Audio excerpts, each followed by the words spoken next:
Sir कैसे देख रहे हैं? जैसे सर थोड़ा आगे सर, आप इधर आ जाओ सर। आगे सर फ्रेम में ठीक है सर। अब आपको कुछ नहीं है, बस ये पीपीटी है, यहाँ पे एरो की दबाएंगे, ये आगे बढ़ता जाएगा और जो स्क्रीन पे दिख रहा है ना वो ऑडियो से मिल जाएगा। चश्मा लगाएं। और सर एडमिट कर दे बच्चों को। हाँ तभी तो यहाँ मिलाओ बोल ठीक बात जी, आवाज़ नहीं सुन रहा हूँ।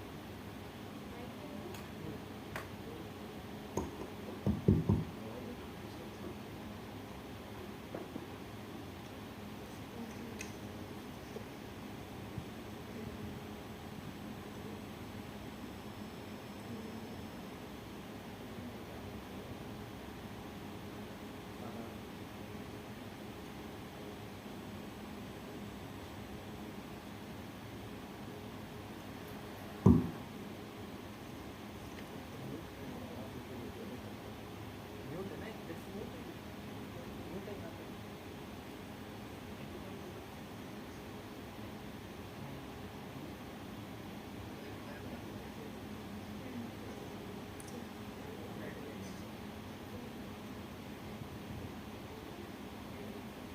कंप्यूटर पीछे है ना तो आ जाएगा।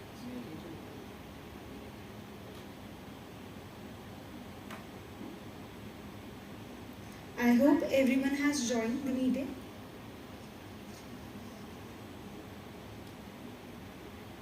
A very warm welcome to all of you.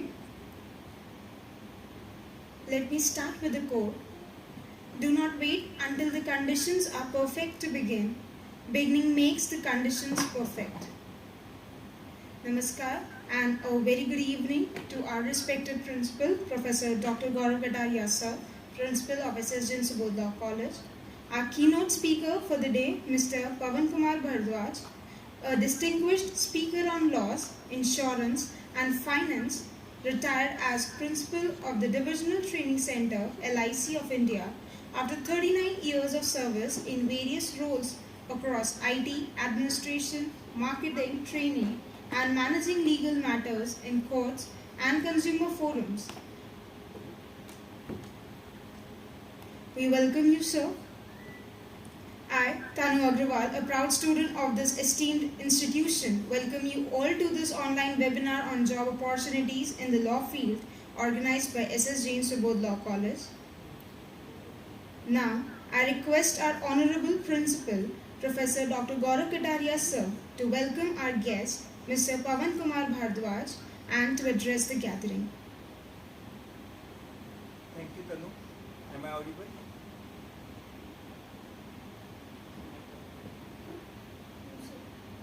Sir थोड़ा और आगे।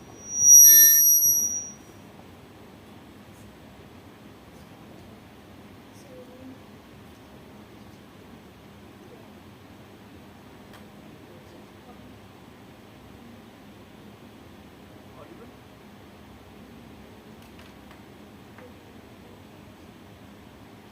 Good afternoon, everyone. Am I audible now?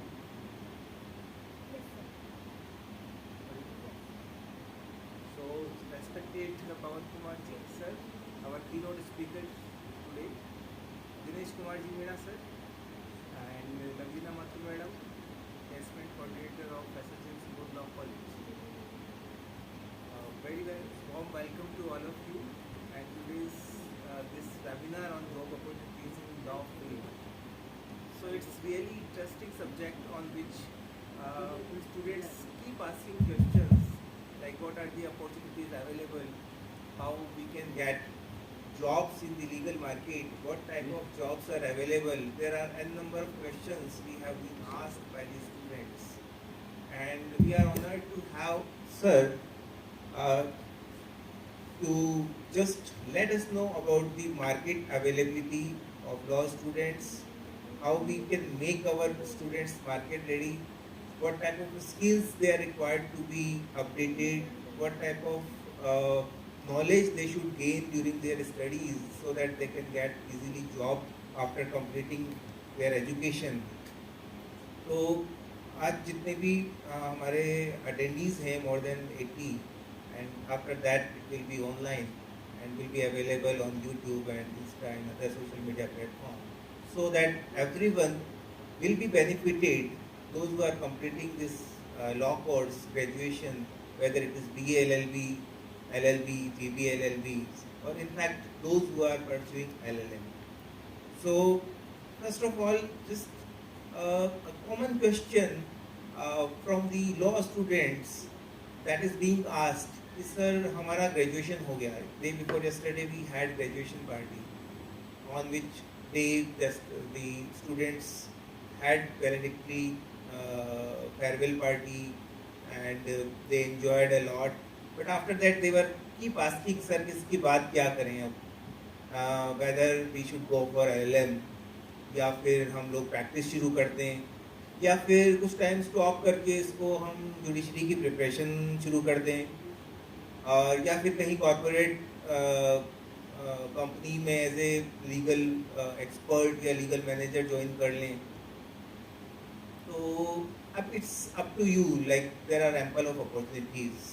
First of all you need to decide कि भाई मेरा इंटरेस्ट किस चीज़ में है और मैं किस चीज़ में अच्छा कर सकता हूँ. आपको ये कि मुझे जज ही बनना है तो आप just you can wait for some time, make yourself prepare perfectly and just give one attempt, at least one attempt with 100% mindset. अगर आपको प्रैक्टिस करनी है या कहीं और जाना है, आप can start with enhancing your knowledge with enrolment in LLM programmes, जिसमें स्पेशलाइजेशन आपको एक हो जाएगा. होता है ना, जैसे आप लोग अभी ग्रेजुएट हुए हैं और उसके बाद में अगर आप किसी एक फील्ड में अपने आप को स्पेशलिस्ट बना लेते हैं, जैसे डॉक्टर्स होते हैं वो एक स्पेशल फील्ड में अपने आप को स्पेशलिस्ट बना लेते हैं, तो लोगों का अट्रैक्शन उनसे उनकी तरफ ज़्यादा हो जाता है क्योंकि मार्केट में इतना ज़्यादा आजकल कंपटीशन आ गया है. हालांकि जितना कंपटीशन बढ़ा है उतनी अपॉर्चुनिटीज़ भी बढ़ी हैं. एम आई राइट सर?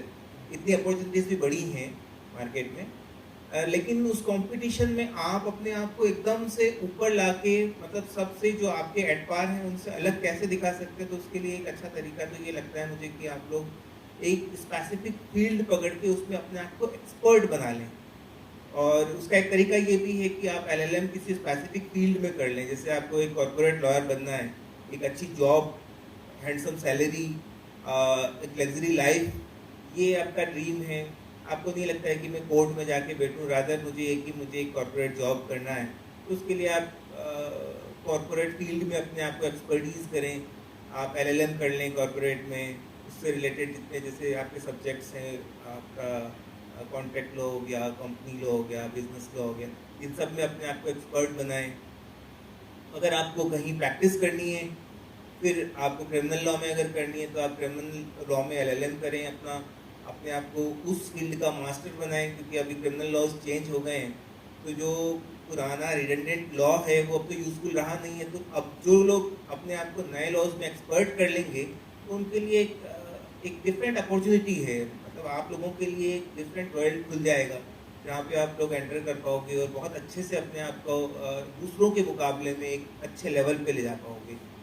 तो आई बिलीव कि मैं ज़्यादा टाइम नहीं लूँ और पवन जी से रिक्वेस्ट करते हैं कि भाई आज आप लोगों को ये बताएं कि हमारे पास में लॉ ग्रेजुएट्स के पास में आफ्टर कंप्लीटिंग ग्रेजुएशन कितने और मतलब किस लेवल तक की अपॉर्चुनिटीज़ अवेलेबल हैं. और क्योंकि चैलेंजिंग तो होता है, देखो शुरू में जब अपन एक बार कंप्लीट करते हैं कोई एजुकेशन और उसके बाद मार्केट में जाके जॉब ढूंढना, स्किल्स सेट तैयार करना, उनके हिसाब से अपने आप को प्रिपेयर करना कि सामने वाला क्या चाह रहा है, तो वो सारा कुछ कैसे हो सकता है. तो ये आज के सेशन में आपको पता लगेगा ताकि आप लोग अपना एक माइंडसेट बना सकें. जिन लोगों ने अपना फील्ड डिसाइड नहीं किया है वो फील्ड डिसाइड कर सकें. और अल्टरनेटिव ऑप्शंस जैसे आपने कुछ सोच भी रखा है तो उसके अलावा क्या क्या चीज़ें हो सकती हैं, ये आज पवन जी से और दिनेश जी से आज हम पूछ रहे हैं. So sir welcome, please I hand it over to you and please let our audience know about the opportunities available in job field. Sir over to you.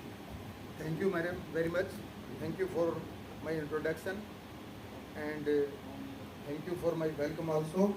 And also thank you esteemed principal sir for setting the tone of the webinar.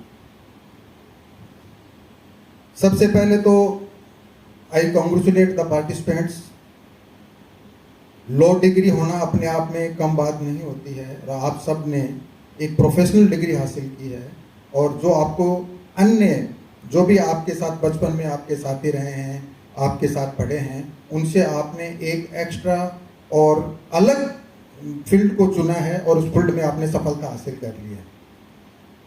Knowledge आपको पूरा ला का हो गया है। ला graduate होने का मतलब यही होता है। और दूसरा ये बात भी है साथ में कि आपने ला ग्रेजुएट करके एज एन एडवोकेट एनरोल करने की पात्रता भी हासिल कर ली है। लेकिन मैं आपसे एक बात कहना चाहता हूं कि जब जॉब अपॉर्चुनिटीज की बात चलती है कि आपको क्या कर सकते हैं, ये आप सबको पता है। इवन आपको दूसरी फील्ड का भी पता है। एक इंजीनियर क्या काम करता है वो आपको पता होगा, या इसी तरह से डॉक्टर क्या करना है, सबको अपने फील्ड का भी दूसरे के फील्ड का भी पता है। लेकिन मुख्य बात यह है कि उस काम को अपन कैसे करें, किस तरीके से करें, और करने के दौरान अपना एम है, अपना जो लक्ष्य है, अपना जो गोल है, उसको कैसे हासिल करें। उसके लिए सबसे बड़ी बात है कि अभी तक आपने जो काम किया है वो आपका नॉलेज लेवल का काम था। अब आपको स्किल्स डेवलप करनी होगी। उस स्किल्स के थ्रू एक्टिविटी करके आपको अपना एम हासिल करना है। और वो स्किल डेवलपमेंट है वो कोई सामान्य बात नहीं है। स्किल भी दो तरह की होती हैं, एक तो प्रोफेशनल स्किल और एक सॉफ्ट स्किल्स। प्रोफेशनल स्किल्स भी आपके पास, आपने जिस तरह से पढ़ाई की है, आपके जो भी टीचर्स हैं या आपके मेंटोर जिन्हें आपने बनाया है, और बनाया नहीं तो बनाना चाहिए, किसी एक व्यक्ति को मेंटोरशिप आपकी होनी चाहिए जिससे किसी भी लेवल पे वो आपके लिए गाइडेंस का काम करे। स्किल्स में आपको जो डेवलप करनी है वो जो वैसे सॉफ्ट स्किल में कम्युनिकेशन स्किल आती है सामान्य व्यक्तियों के लिए, लेकिन आपके लिए वो प्रोफेशनल स्किल है। कोर्ट रूम के अंदर क्या स्किल्स दिखानी है, या आपको जो कंप्यूटर लेवल पे जैसे आपका आजकल सारा का सारा काम है वो सॉफ्टवेयर के थ्रू, कंप्यूटर के थ्रू, या कुछ भी आप करोगे तो आपको कंप्यूटर से भी होना पड़ेगा। उसके बिना कुछ भी नहीं होगा। पहले बहुत बड़ी बड़ी लाइब्रेरी एडवोकेट्स के पास होती थी, लेकिन आज उनकी कोई भी उपयोगिता नहीं रही है। सारा का सारा जैसे आपको इन्होंने कहा भी है कि आपको मनोपात्रा की वो देंगे, तो वो अपने आप में एक बहुत बड़ी बात है। बड़ी बात इसलिए भी है कि सब कुछ वहाँ पे आपका उपलब्ध है, और सारा का सारा जो ज्ञान है, सारा का सारा नॉलेज है वो उसमें भरा पड़ा है, एक छोटे से मोबाइल में या लैपटॉप में, जहाँ पे भी आप देखना चाहो, किसी भी ऐप में भी। तो इसके लिए आपको अपने आप को तैयार करना पड़ेगा, ये स्किल भी आपको डेवलप करनी पड़ेगी। इसके लिए एक कहा जाता है कि an investment in knowledge always page the best interest, लेकिन वो बेस्ट तभी होगा तब उसको आप काम में लेंगे। धीरे धीरे आपसे मैं ये भी जानना चाहूँगा कि आप जो क्वेश्चन आपके उठे वो आप जरूर पूछें, और अपन एक एक फील्ड की बात करेंगे, और उस फील्ड के मामले में आपको आज पहले से डिसाइड नहीं किया आपने। बहुत अच्छी बात है कि आपने अपना एम, कोई गोल, लक्ष्य निर्धारित किया है, और ये स्पेशलाइजेशन का जमाना है, तो इसमें स्पेसिफिक फील्ड आपको चुनना ही पड़ेगा। ला वास्ट है, स्काई इज द लिमिट, लेकिन इसमें आपको स्पेसिफिक फील्ड है वो सिलेक्ट करना पड़ेगा कि आपको क्या करना है, और करने के साथ साथ उसको बैकअप प्लान भी रखना है।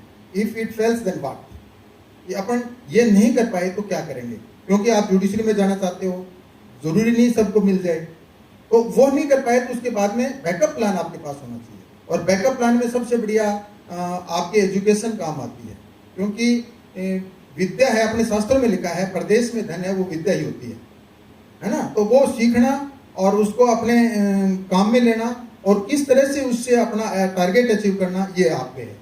तो अपन स्टार्ट करते हैं job opportunities in law field है। Man is made of his belief, as he believe वो ही वैसा ही बन जाता है। ये अपने भगवत गीता में लिखा हुआ है, ठीक है ना। तो वो चीज आप पे जैसे लॉ ऑफ अट्रैक्शन होता है, क्योंकि आप जो चीज सोचते हो वो जीवन में होती है। कई बार आप कहते हैं ना कि देखो मैं ऐसे कह रहा था ऐसा हो गया, वो इसलिए ऐसा हो जाता है क्योंकि आपने उसको अट्रैक्ट किया है।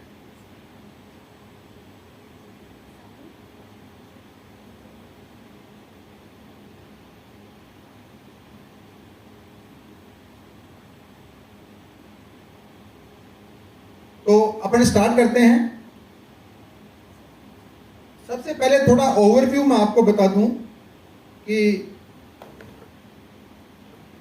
ओवरव्यू लीगल प्रोफेशन का क्या है। लीगल प्रोफेशन है, डिमांडिंग भी है और रिवार्डिंग भी है। और रिवार्डिंग आप पे डिपेंड करता है कि आप उससे कितना क्या हासिल कर पाते हैं। और सबसे ओल्डेस्ट है ये। आप ये देखोगे कि किले पे बैठ के भी न्याय होता था, पुरानी कहानियां आप सुनते हो। तो जब से ये संसार सृष्टि बनी है तब से ये जो जस्टिस है, जो न्याय है, ये तब से शुरू हो गया है। तो सबसे ओल्डेस्ट ये फील्ड है अपना। और जस्टिस सिस्टम है वो बहुत ही इसेंशियल पिलर है अपनी सोसाइटी का। और एडमिनिस्ट्रेशन ऑफ जस्टिस और uploading the rule of law, ये आप पे डिपेंड करता है। आगे आने वाली पीढ़ी है जो आप हैं, ये आप पे सारा डिपेंड करता है कि रूल ऑफ लॉ अपने देश में या अपने हर कंट्री के लिए जरूरी होता है रूल ऑफ लॉ। तो और रूल ऑफ लॉ और एडमिनिस्ट्रेशन ऑफ लॉ, ये बहुत आपने पढ़ा भी होगा शुरू में, फर्स्ट ईयर में ही आ जाती हैं चीजें, तो ये पढ़ी होंगी आपने। तो ये बहुत ही ज्यादा सिग्निफिकेंट है सोसाइटी के लिए। इंजीनियरिंग आपके साथ बहुत से लोगों ने की होगी, लेकिन आप अपने आप को सोशल इंजीनियर मानो। आप सारे इंजीनियर का काम अलग होता है, लेकिन एक एडवोकेट होता है वो सोशल इंजीनियर होता है। सोसाइटी के प्रति आपका दायित्व, आपके अपने दायित्व, अपने प्रति दायित्व के साथ साथ वो भी है जो आप अच्छी तरह से निभा पाने की स्थिति में होते हैं। हाँ जी, हाँ। और डाइवर्स कैरियर ऑप्शंस इसके अंदर हैं। अभी ये नहीं है कि आप एक एडवोकेट का, पहले क्या था कि जज और एडवोकेट दो चीजें मानी जाती थी। कोई एलएलबी किया तो बहुत अच्छा निकलेगा तो जज बन जाएगा, नहीं फिर एडवोकेट बनेगा। लेकिन आज ये नहीं है।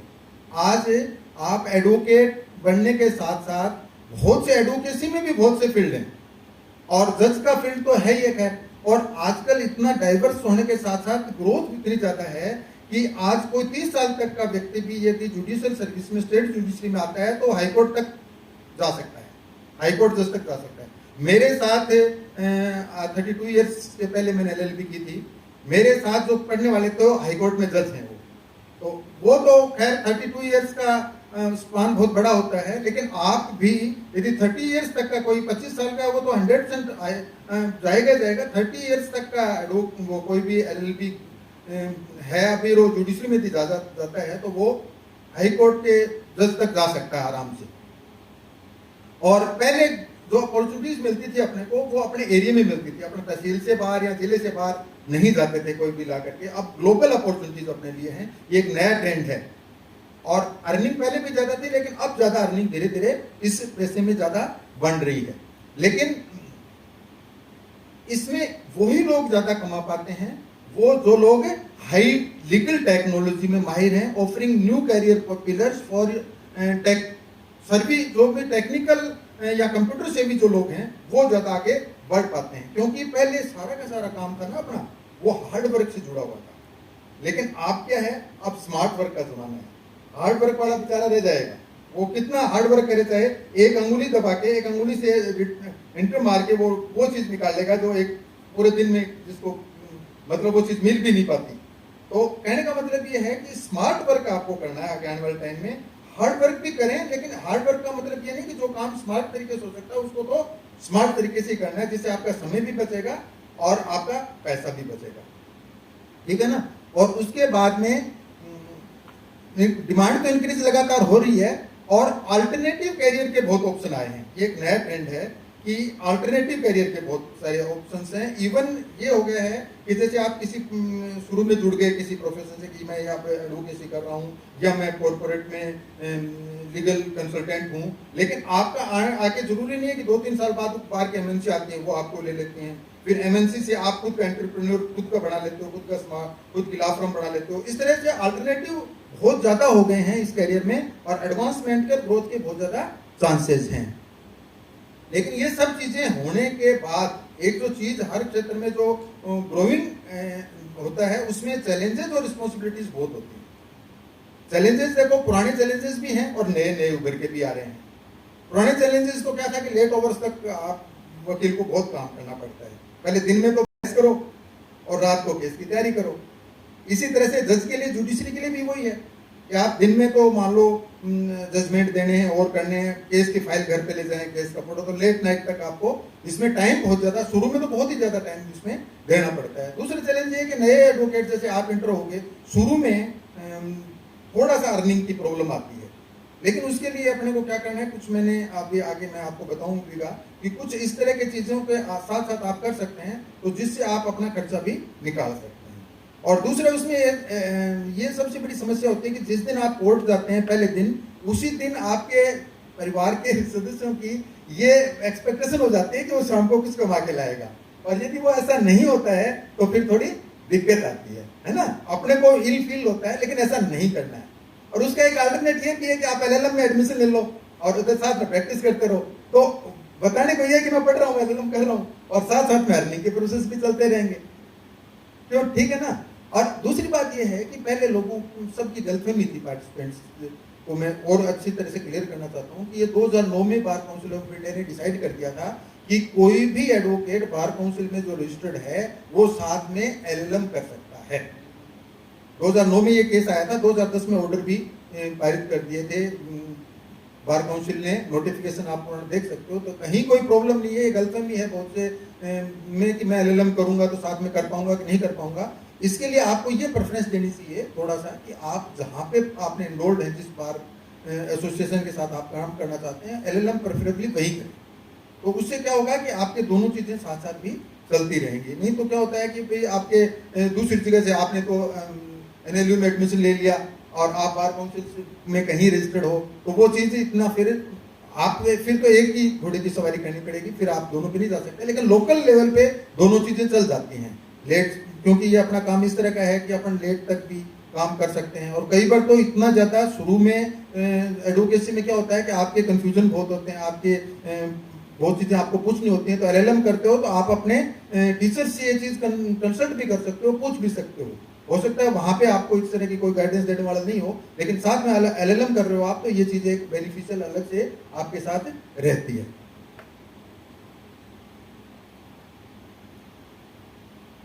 और आपके पास स्कोप क्या है, इसकी बात आपको मैं बताऊं तो आप आश्चर्य करेंगे कि 5 करोड़ से ज्यादा केसेस आज की तारीख में पेंडिंग हैं। The total number of pending cases of all type and all the level are more than 5 crores. ये अपने आप में बहुत बड़ी बात है, और आपके लिए कितना बड़ा क्षेत्र एक इंतजार कर रहा है कि कितने, आप कई बार कहते हैं ना कि साहब कंपटीशन बहुत ज्यादा है।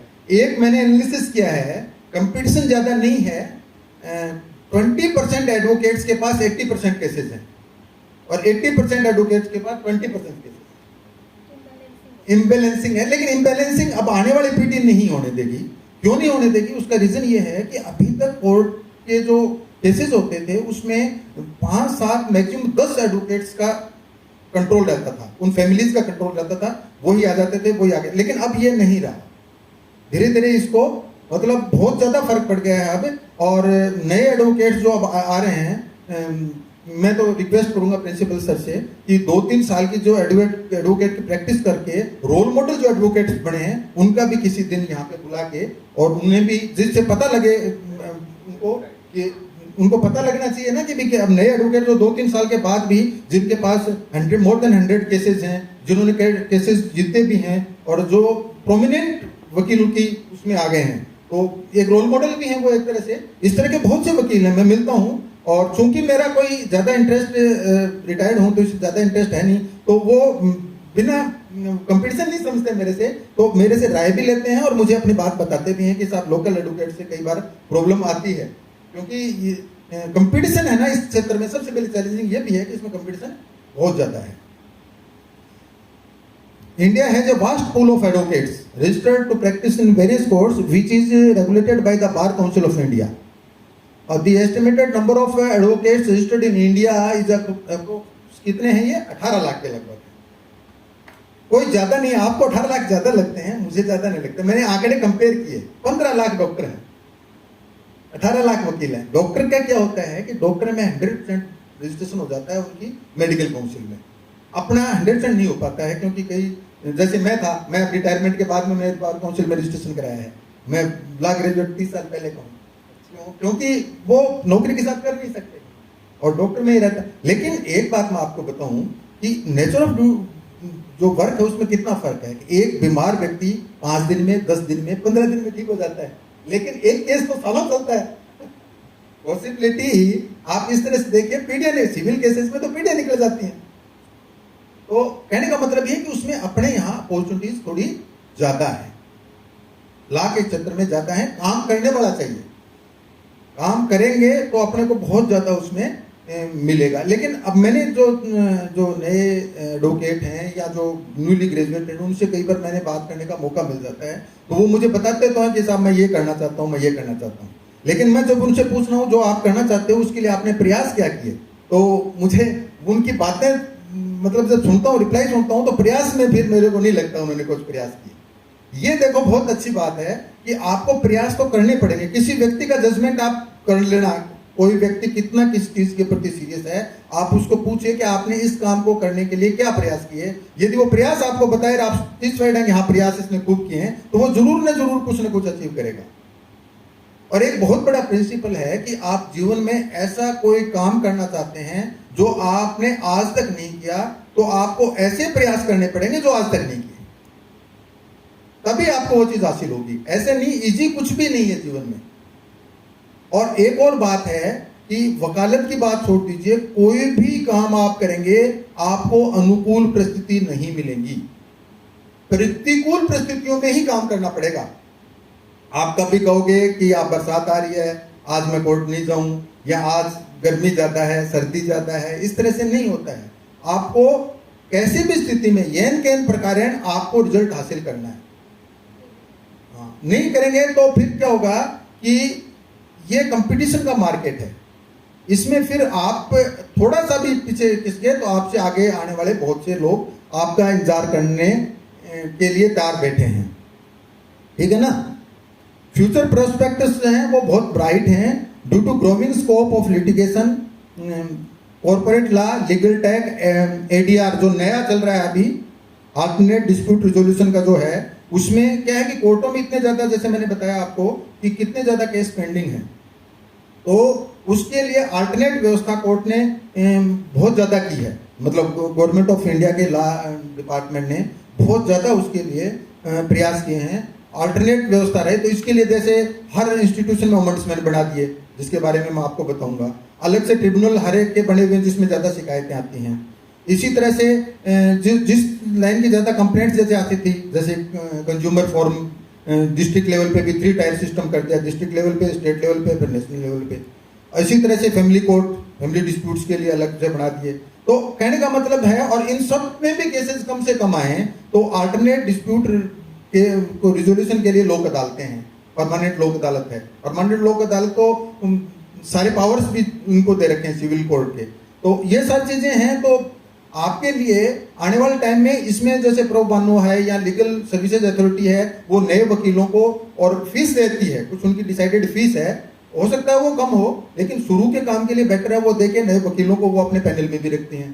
तो वो बहुत अच्छी बात है। एक आप सबके लिए फ्यूचर बहुत अच्छा है, लेकिन उसके लिए आपको जागरूक रहना पड़ेगा। अवेयरनेस है ना, वो सबसे बड़ी एक आदमी की शक्ति होती है कि कोई आदमी कितना जागरूक है।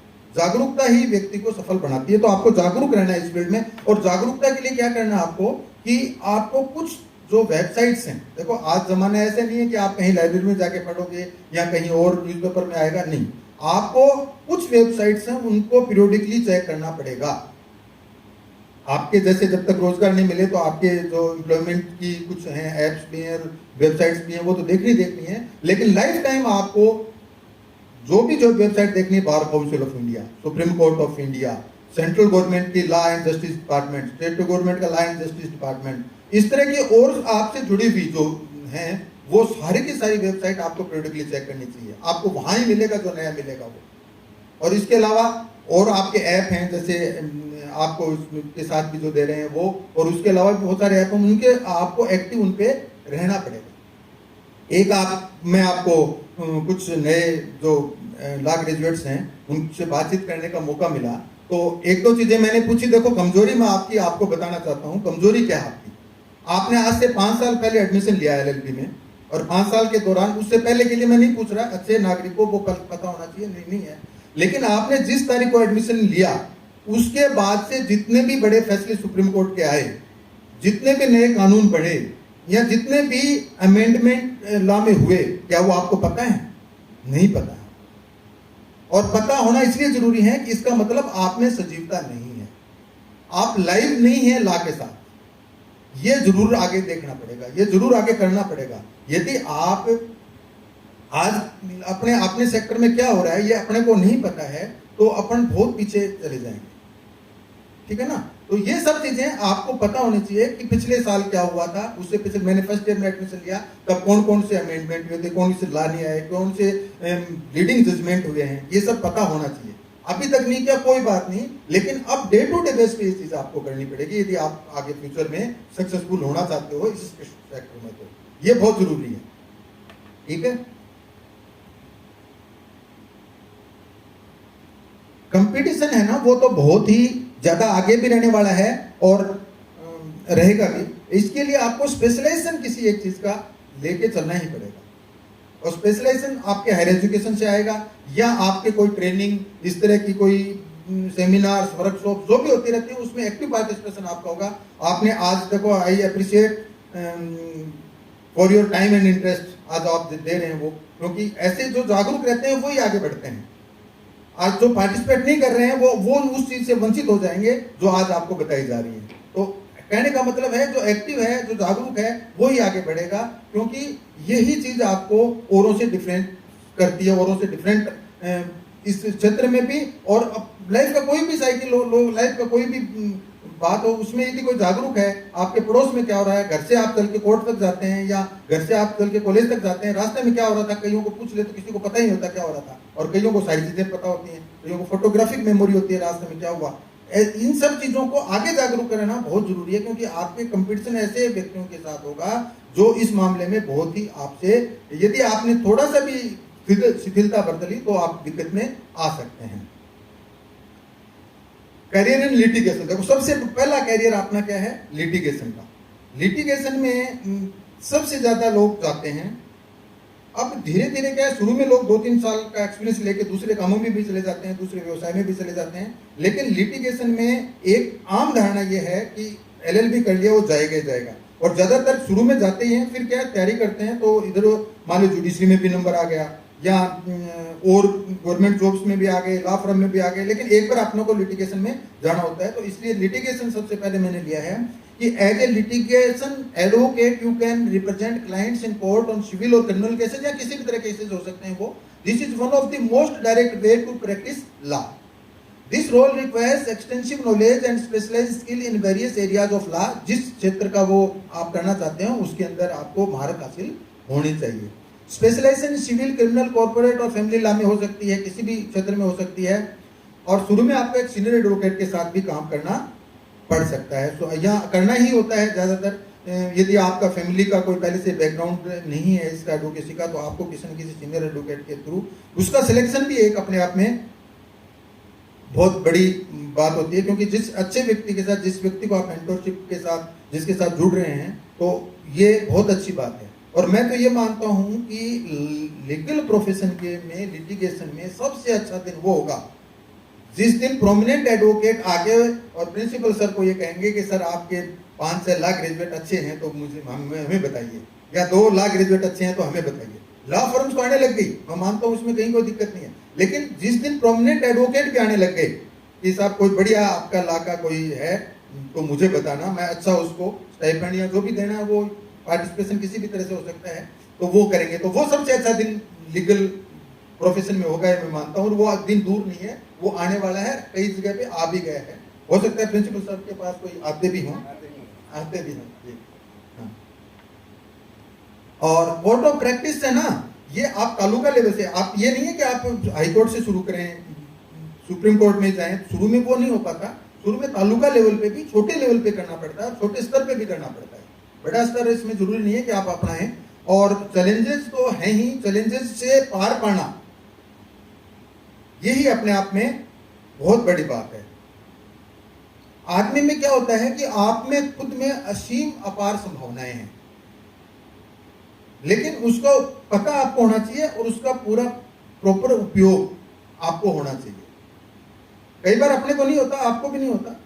मैं एक आपको किस्सा बताऊं। हनुमान जी हैं अपने सबसे अच्छे पूजनीय देवता माने जाते हैं। जब श्रीलंका जाने की बात हुई तो हनुमान जी लास्ट रो में बैठे थे। और जब भगवान राम की टीम ने वहां जाने के लिए किसी को सिलेक्ट किया तो हनुमान जी को सिलेक्ट किया, कि सबको पता था कि उनमें ये क्षमता है। वही बात आप हनुमान जी हैं ला के आज की तारीख में, और आपको स्वयं को ये नहीं पता कि आप में कितनी संभावना है, कितनी क्षमता है। आप यदि उनको बाहर निकालोगे, अपनी एबिलिटी को, अपने नॉलेज को, अपने स्किल्स को, तो आप बहुत बड़ी चीज अचीव कर पाओगे। ये मेरी तरफ से मैं मानता हूं, और जो ये कर पाएगा ना वो ही आगे बढ़ेगा।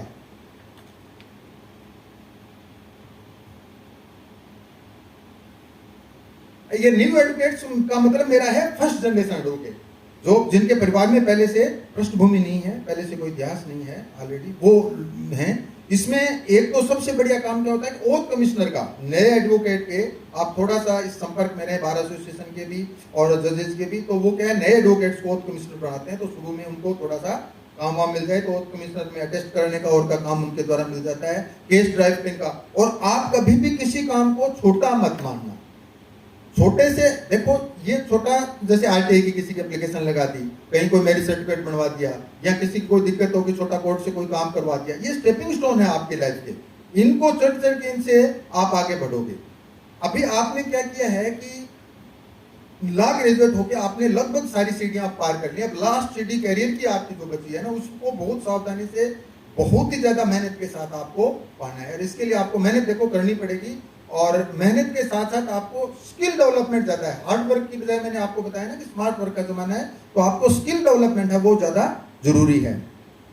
इसी तरह के जो कामों की लिस्ट बहुत लंबी है, कॉन्ट्रैक्ट हैं, एग्रीमेंट्स हैं, मैरिज सर्टिफिकेट बना दिया, प्रॉपर्टी, कोई टाइटल वेरिफिकेशन है, ड्राफ्टिंग लीगल नोटिस है। जैसे बैंकों में क्या होता है कि जैसे किसी का कोई लोन नहीं चुका है किसी ने, तो उसको नोटिस देना है, तो वो नोटिस देने में तो बहुत छोटा सा है, आप एक नोटिस की कॉपी करके फोटो कर सकते हो। इस तरह से आप नोटिस, कोई किसी के पैसे मांगता है तो आप उसको नोटिस जैसे देना है, तो वो भी आप दे सकते हो। तो एक्चुअल में क्या है कि आपको काम है ना जनरेट भी करना होगा, मिलेगा नहीं, आपको जनरेट भी कई बार करना पड़ेगा। किसी की समस्या आपने बता दी, तो उस समस्या को वो केस करने के मूड में नहीं है, लेकिन समस्या उसने आपको बता दी, लेकिन उसका समस्या का समाधान आप उसको बता सकते हो। और समाधान में ही आपका जो फ्यूचर है वो है। किसी का समाधान का मतलब लीगल राय देना, और उसको केस करना है तो केस करना, उसकी शिकायत का निपटारा जहां से जिस लेवल पे होता है वो करना। लीगल कंटेंट राइटिंग, जिसकी स्किल, राइटिंग स्किल्स अच्छी है ना जिनकी, वो देखो कम्युनिकेशन स्किल्स तो है ही हैं, बहुतों में राइटिंग स्किल अच्छी होती हैं, तो वो क्या कर सकते हैं कि राइटिंग स्किल्स के हिसाब से अपना जैसे ड्राफ्ट है, केस ड्राफ्ट करना वो कर सकते हैं। बड़े बड़े एडवोकेट्स का भी, उससे आपको क्या होगा कि आगे आपकी जब प्रैक्टिस चलेगी ना, तो ये काम ऑटोमेटिक आपको अपने आप सहायता करेगा। और टैक्सेशन में जाना चाहते हो तो अभी आप क्या है कि रिटर्न फाइलिंग कर लो, सिंपल, जैसे एम्प्लॉय की रिटर्न फाइल करना सब इजी होता है। जिसको कुछ नहीं करना होता, रिफंड आना तो रिफंड है। उसके बाद में आप क्या है कि जो कॉम्प्लेक्स रिटर्न है वो फाइल कर सकते हो बाद में, यदि टैक्सेशन में कोई अपने एडवोकेट्स जाना चाहते हैं तो वो भी अच्छा फील्ड है। और ऑनलाइन प्रेजेंस आजकल देखो बहुत जरूरी है। ऑनलाइन प्रेजेंस आप किस लेवल पे कैसे कर सकते हो, वेबसाइट्स भी बहुत हैं, लेकिन इसमें एक बात आपको ध्यान रखना कि बार काउंसिल ऑफ इंडिया के जो नॉर्म्स हैं उनको ध्यान में रखते हुए आपको ऑनलाइन रहना है, क्योंकि एक वकील के कोड ऑफ कंडक्ट हैं कुछ, उन कोड ऑफ कंडक्ट को, इथिक्स को आपको ध्यान रखना है, और उसके बाद ही आप ये करेंगे। अब जैसे आप बार का एग्जाम भी देंगे, उसमें भी आपको कोड ऑफ कंडक्ट के भी कुछ उसमें क्वेश्चन आते हैं, बाकी तो जो आप पढ़ा है वो आएगा ही आएगा सारा। तो वो आप जैसे किसी भी बार काउंसिल रजिस्ट्रेशन के विदिन 2 ईयर शायद वो करना आपको है। मैं तो पुराना 2010 से पुराने ग्रेजुएट उनको नहीं करना, इसलिए मैंने तो अभी रजिस्ट्रेशन कराया तो भी मैंने नहीं किया, मेरे को जरूरत नहीं थी। और क्या अपॉर्चुनिटीज हो सकती हैं, और जैसे दूसरे छोटे कोर्ट हैं जहां पे क्या है कि जनता का फुटफॉल तो ज्यादा है लेकिन एडवोकेट्स का फुटफॉल कम है, क्योंकि वहां पे थोड़ा अर्निंग हो सकता है कम मिलती हो, कम हो, इसलिए जैसे कंज्यूमर फॉर्म्स हैं, कंज्यूमर कमीशन है स्टेट का है, या लेबर के जो भी मामले हैं वो लेबर कमिश्नर ही देख लेता है कई बार कोर्ट, वही कुछ पावर उनको होती हैं। इस तरह से रेवेन्यू कोर्ट है या रेवेन्यू अपीलेंट अथॉरिटी होता है, एक RAA बोलते हैं ना शॉर्ट भाषा में जिसे, और रेवेन्यू बोर्ड है या डिस्ट्रिक्ट कलेक्ट्रेट हैं, वो उसमें भी जैसे रेवेन्यू के बहुत सारे केसेस आते हैं। रेवेन्यू में आप जाना चाहते हो तो रेवेन्यू के तो छोटे छोटे कंप्लेंट ही केस बन जाते हैं, तो आपको उसमें काम करना, कहीं जाना चाहते हैं कहीं नहीं जाना चाहते, ये आपके एप्टीट्यूड पे, आपके इंटरेस्ट पे डिपेंड करता है, ठीक है ना। कुछ स्पेशल कोर्ट्स होती हैं जहाँ पे उसी से संबंधित मामले हैं वो उनकी सुनवाई होती है। तो उसमें क्या है, आपके सीबीआई का स्पेशल कोर्ट है, जैसे special court under the SC/ST के स्पेशल कोर्ट है, पोस्को का स्पेशल कोर्ट है, और एंटी करप्शन है, NDPS है, और कॉमर्शियल कोर्ट अभी पिछले 2015 में आए हैं, जैसे मिनिमम उसमें अमाउंट के बाद में वहाँ पे कर सकते हैं। ज़्यादातर वो क्या होता है कि जो न्यू एंटरप्रेन्योर्स हैं, है ना, स्टार्टअप जिन्होंने किए हैं, उनके पूंजी का पैसा कहीं दब गया, किसी ने मान लो माल लिया और वापस पैसे नहीं दिए, उसके लिए स्पेशली गवर्नमेंट ने ये कोर्ट्स स्थापित किए हैं। इसमें भी मीडिएटर का काम भी कर सकते हैं। उसमें पहले क्या समझाइश का काम होता है और उसके बाद में केस भी वहीं पे आगे केस दायर कर सकते हैं। आप उसमें टच में रहेंगे तो आपको एक अच्छा वहाँ पे भी मौका मिलेगा। जुवेनियल जस्टिस कोर्ट जैसे न्याय किशोर न्याय बोर्ड जिसे कहते हैं अपन, और लेबर कोर्ट्स हैं, industrial tribunals, special court for electricity के मामले बहुत आते हैं तो उसके लिए भी अलग से हैं, फैमिली कोर्ट अलग हैं ही। और फैमिली कोर्ट में क्या है कि अपने लेडी एडवोकेट्स के लिए बहुत संभावनाएं हैं वहाँ पे। तो एक्चुअल में क्या है कि एक पक्ष उसमें महिला होती है, और महिला अपने जो समस्या है वो जो फैमिली से रिलेटेड होती हैं वो एक महिला को अच्छी तरह से समझा सकती है और एक महिला ही अच्छी तरह से समझ सकती है। तो इस मामले में अपने लेडी एडवोकेट्स हैं उनको अपने, और ये मामले इतने ज़्यादा हैं कि जयपुर में भी 3 या 4 कोर्ट शायद हो गए हैं अब ये फैमिली कोर्ट्स भी। तो फैमिली कोर्ट 1, 2, 3, इसी तरह से कंज्यूमर कोर्ट भी 1, 2, 3, 4 ऐसे हो गए हैं, क्योंकि इनके केसेस बहुत ज़्यादा अभी आ रहे हैं। तो एक बहुत अच्छा अपॉर्चुनिटीज है आप सबके लिए इसमें। और मोटर एक्सीडेंट क्लेम ट्रिब्यूनल तो MACT के केस तो आते ही हैं। इतने जागरूक अभिकर्ता हैं MACT के कि अखबार में आज पढ़ लिया कि वहाँ एक्सीडेंट हुआ है, उस व्यक्ति का पता करके उसके 10 एडवोकेट्स के फ़ोन आ जाते हैं। ऐसा देखो, इतना कंपटीशन है, क्योंकि उसमें कमीशन के बेस पे डिसाइड होता है शायद कितना मिलेगा, क्या मिलेगा सारा। तो जो भी होती होंगी नेगोशिएशन जो भी है, एक नेगोशिएशन स्किल आप में अच्छी होनी चाहिए। मैं बताऊं, मैं लॉ से बहुत ज़्यादा जुड़ा हुआ हूँ। मेरा परिचय दिया मैडम ने, वो बहुत था, लेकिन उससे भी ज़्यादा मैं जो आपको बात बताऊंगा कि मैंने लॉ को साथ में जिया है। उसका रीज़न एक ये है कि मेरी वाइफ एडवोकेट है और वो फैमिली कोर्ट में बहुत ज़्यादा काम किया है, और CWC जो होती है ना, चाइल्ड वेलफेयर की चेयरपर्सन भी रही है, कंज्यूमर कोर्ट की मेंबर भी रही है। तो मैंने ये पाया है कि MACT या इस तरह के जो केसेस होते हैं उसमें एडवोकेट इतना ज़्यादा इन्वॉल्व इसलिए हो जाते हैं कि उसमें अच्छी उनके कमाई होती है। लेकिन मेरी मिसेज को मैंने पूछता हूँ कि तेरी लाइफ में एज ए एडवोकेट कमजोरी क्या है, तो वो उसकी जो कमजोरी वो आप में से बहुतों की हो सकती है, वो है कि पैसे का नेगोशिएट नहीं हो पाता, है ना। पैसे का नेगोशिएशन का मतलब ये है कि आपके पास कोई क्लाइंट आया तो आप उससे नेगोशिएट करो कि कितना कैसे होगा, कितनी फीस होगी आपकी। तो ये भी आपको आना चाहिए, स्किल भी आप में होनी चाहिए, और ये एक बहुत बड़ी स्किल होती है। और उसमें कोई इथिक्स के साथ समझौता नहीं करना है, आप कोड ऑफ कंडक्ट भी रखना है, इथिक्स भी रखना है। लेकिन चूंकि अपना व्यवसाय है तो उस व्यवसाय में ये नेगोशिएशन का भी आपका प्रॉपर होना चाहिए, आपकी स्किल प्रॉपर होनी चाहिए। बैंकिंग ओम्बड्समैन का मतलब ये होता है, अर्धन्यायिक संस्थाएं होती हैं जिसमें क्या होता है कि जैसे बैंक है, तो बैंकों में बहुत सी शिकायतें होती हैं ग्राहकों की, तो उसी कोर्ट में जाने लगे, तो कोर्ट में बहुत ज्यादा केस हो गए थे, तो कोर्ट पे भार कम करने के लिए विदिन उन्होंने ओम्बड्समैन रखा, जिसमें एक रिटायर्ड जज होता है, कुछ मेंबर होते हैं, और वो ये डिसाइड करते हैं कि किस तरह से कितना इसको मुआवजा मिलना चाहिए कि नहीं मिलना चाहिए। और ओम्बड्समैन के जितने भी केसेस हैं सारे, उसमें ग्राहक के पक्ष में जो फैसला होता है वो जहां को ओम्बड्समैन है उसको मानना बाध्य होता है, लेकिन ग्राहक के लिए जरूरी नहीं कि वो माने। ग्राहक आगे कोर्ट में जा सकता है, कंज्यूमर कोर्ट में भी जा सकता है, सिविल कोर्ट में, दूसरे में भी जा सकता है। लेकिन बैंक के यदि मामला है तो बैंक को मानना जरूरी है, बैंक के लिए बाध्यकारी है कि उसको माने माने। इसी तरह से इंश्योरेंस ओम्बड्समैन में इंश्योरेंस कंपनी जो जितनी भी हैं उन सबको जिसके खिलाफ भी फैसला ओम्बड्समैन ने दिया है वो उनको मानना पड़ेगा।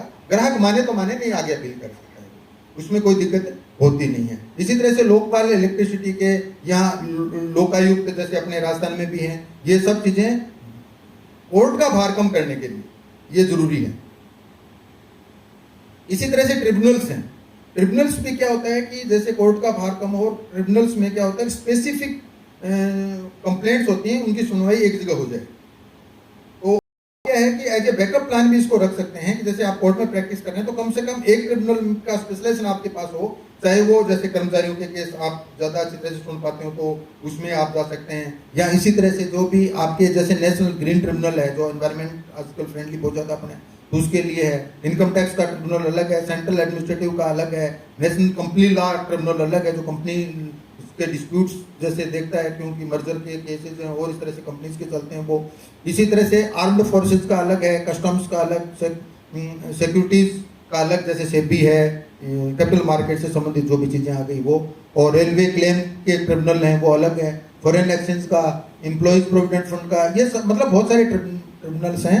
इसमें से जो आपकी स्पेशलाइजेशन के हिसाब से, आपके इंटरेस्ट के हिसाब से आपको अच्छा लगता है, आप वहाँ पे भी अपनी एडवोकेसी कर सकते हैं। इसी तरह से कमीशंस हैं, कमीशंस भी अर्थ नहीं कि उनको सिविल कोर्ट के राइट होते हैं, जैसे वुमेन कमीशन है जो स्टेट लेवल पे भी है, सेंट्रल लेवल पे भी है। तो स्टेट लेवल पे यदि आप जयपुर के खुद यहाँ पे रहने वाले हैं तो आपके लिए एक बहुत अच्छी अपॉर्चुनिटी है, और कि आप यहाँ पे ये केस देख सकते हैं। यहाँ पे जो एप्लीकेशन लगती हैं, यहाँ पे जो शिकायत होती हैं, तो क्योंकि व्यक्ति खुद आ नहीं पाता और यहाँ पूरे राजस्थान के मामले आते हैं, तो मान लो दूर बैठा कहीं किसी डिस्ट्रिक्ट का किसी तहसील का व्यक्ति है, उसका कोई काम है यहाँ पे, तो वो तो किसी न किसी एडवोकेट के थ्रू या किसी न किसी व्यक्ति के थ्रू हो गई होगा, तो वो बहुत जरूरी है। इसीलिए से डिस्ट्रिक्ट के कंज्यूमर के सारी अपीलें हैं वो स्टेट में सुनी जाती हैं। तो आप अपना संपर्क इस तरह से रखें कि वहाँ के जो भी आपके कोई मान लो रिलेटिव हैं या कोई जानकार एडवोकेट हैं, तो वहाँ के केस की कोई अपील आए या लिमिटेशन जैसे 1 करोड़ या ऊपर के मामले हैं, उनको भी आप यहाँ पे देख सकते हैं। पब्लिक प्रोसिक्यूटर, अब नेक्स्ट आता है एडवोकेसी में, ये सारा काम तो आपको खुद को करना है, लेकिन अब क्या है कि आप गवर्नमेंट की तरफ से यदि वकील का काम करना है आपको, तो गवर्नमेंट के सरकारी वकील आम भाषा में जिसे कहते हैं उसे पब्लिक प्रोसिक्यूटर कहा जाता है, जिसमें इनका सिलेक्शन है वो कुछ एग्जाम्स के थ्रू होता है, कुछ गवर्नमेंट डायरेक्ट भी अपॉइंट करती है। एपीपी, पीपी जिसे आपने कहते हैं, असिस्टेंट पब्लिक प्रोसिक्यूटर और पब्लिक प्रोसिक्यूटर, इसके एग्जाम इंटरव्यू जो भी हैं वो प्रोसीजर आपको पता होगा, और जैसे पब्लिक सर्विस कमीशन के थ्रू भी इनके अपॉइंटमेंट होते हैं और डायरेक्ट भी गवर्नमेंट अपॉइंट करती है।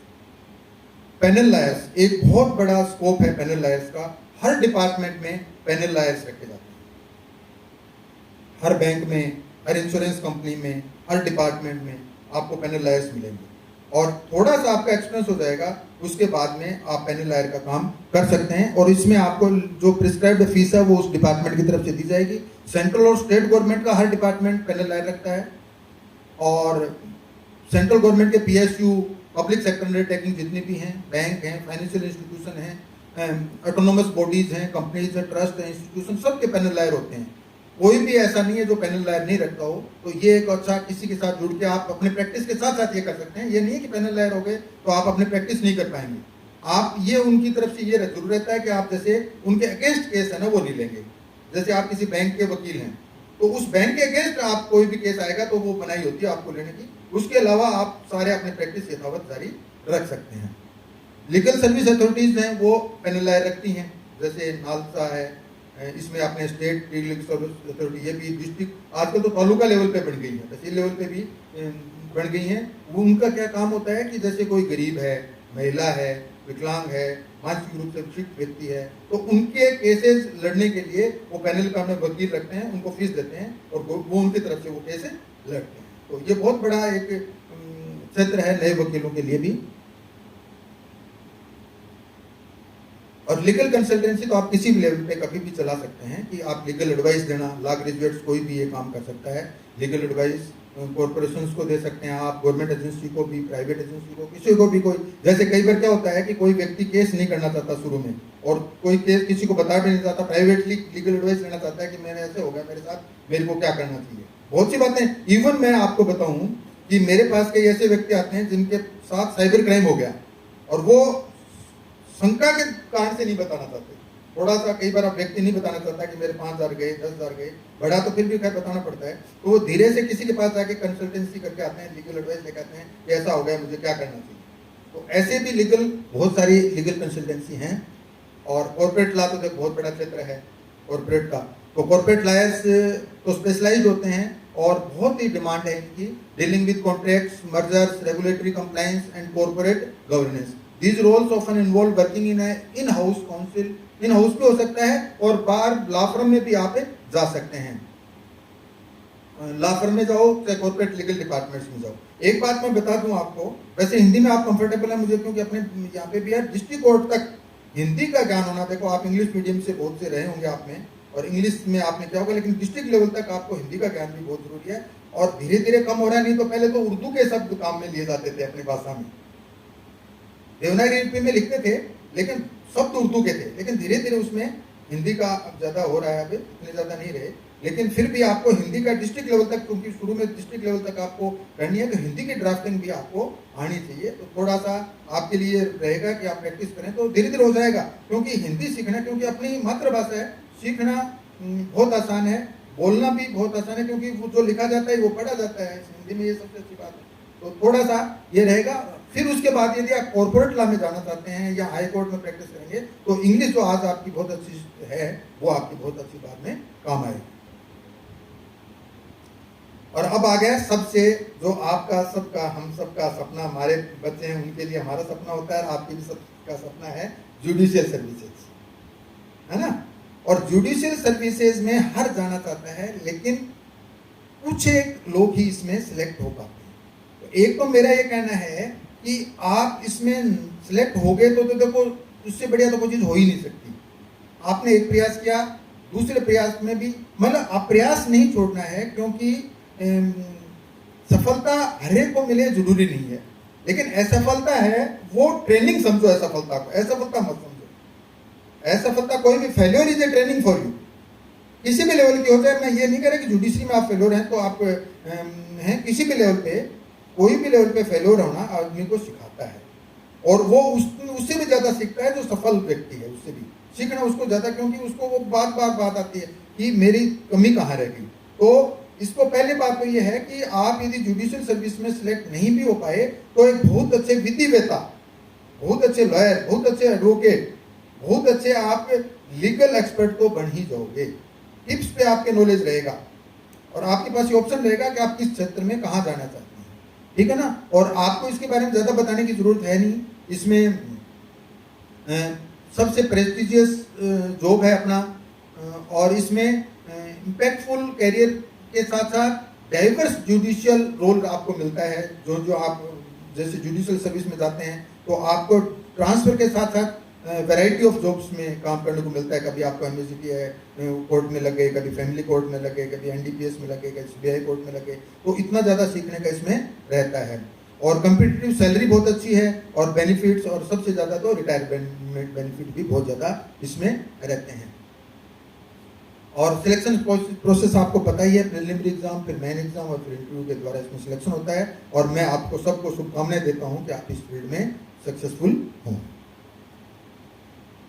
ये एडीआर है, अल्टरनेटिव डिस्प्यूट रिजोल्यूशन। ये इमर्जिंग सेक्टर है, क्योंकि इसके अंदर ये है कि आप सारे मतलब जितने भी अब नए अपने क्रिमिनल लॉज आए हैं उसमें भी ये है कि दंडिक व्यवस्था से हटके अपने को न्याय व्यवस्था पे आना है, और सिविल के केसेस जो हैं वो तो कम से कम समझौते से निपटने चाहिए। कोई पैसे का लेन देन है, कोई जमीन का झगड़ा है, तो समझौते की गुंजाइश हर वक्त बनी रहती है, और उसी के लिए अल्टरनेटिव डिस्प्यूट रिजोल्यूशन है वो रखा गया है। इसका टारगेट है, जगह जगह अपने लोक अदालतें लगती हैं, ऑल इंडिया के लेवल पे भी इसके लिए अलग से मतलब अपने न्यायिक व्यवस्था में टारगेट तक डिसाइड कर रखेंगे अपने को इतने फैसले समझौते के द्वारा ही करने हैं। और हर लेवल पे समझौते की जो गुंजाइश होती है उसके लिए कोर्ट के द्वारा प्रयास भी किए जाते हैं। आज के दिन जो आप में से मीडिएशन का जिसके पास, आर्बिट्रेशन का जिसके पास स्किल होगी, वो इस क्षेत्र में भी बहुत ज्यादा आगे बढ़ पाएगा, क्योंकि दो व्यक्तियों के आपने आपस में भी तो अपने आपस में रहते हैं, तो आपस में विवाद सुलझाए होंगे दो व्यक्तियों के, वही स्किल इसमें काम आती है, ठीक है ना। तो ये the field is gaining prominence as businessman कोई भी होगा ना, वो झगड़े से दूर रहना चाहता है, तो वो सोचता है कि समझौता हो। तो इस तरह के जो या इंडिविजुअल कोई भी मैटर हैं जो वो प्राइवेटली सोल्यूशन जिसका चाहते हैं सब लोग, तो इसलिए उस मामले में भी एक एडवोकेट की भूमिका है। वो इसमें हो सकता है कई बार क्या है कि उतना फीस नहीं मिले जितनी आपको मिलनी चाहिए, लेकिन फिर भी ये बहुत अच्छी चीज़ है। फ्यूचर के लिए आपकी रेपुटेशन इसमें बहुत अच्छी बनती है, और ये रेपुटेशन का ही प्रोफेशन है अपना। एक ये इमर्जिंग बहुत है लीगल जर्नलिज्म।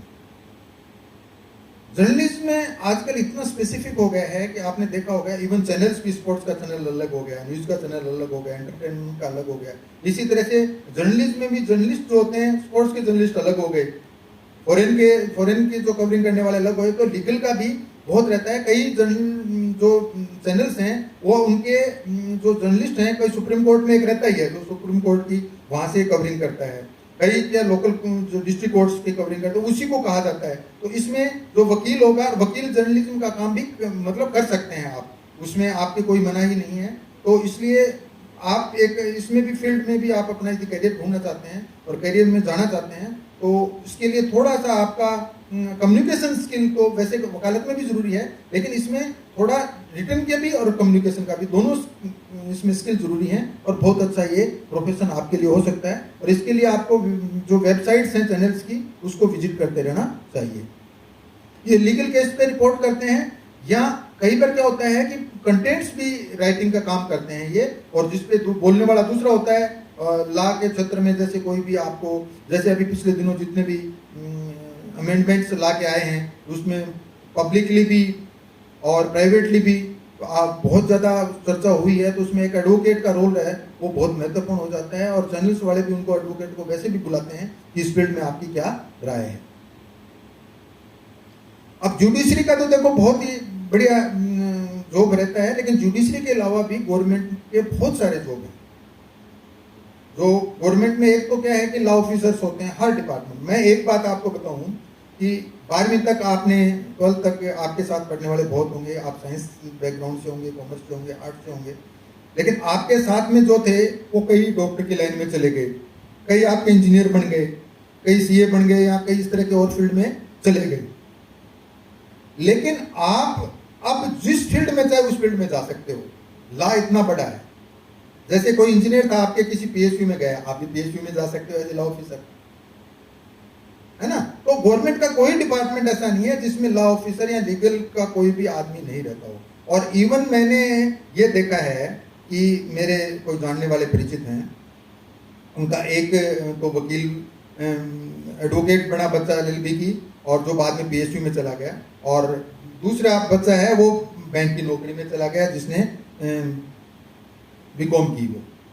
तो वो दोनों में क्या समानता है और क्या मतलब भेद है, वो अब समझ में आया उनको कि जो लॉ ग्रेजुएट था, लॉ ऑफिसर बना, वो उसी बैंक में वो लगे हैं दोनों, तो उसी बैंक के हेड ऑफिस में है वो तो, और वो ही उस बैंक के गांव में पोस्टेड है।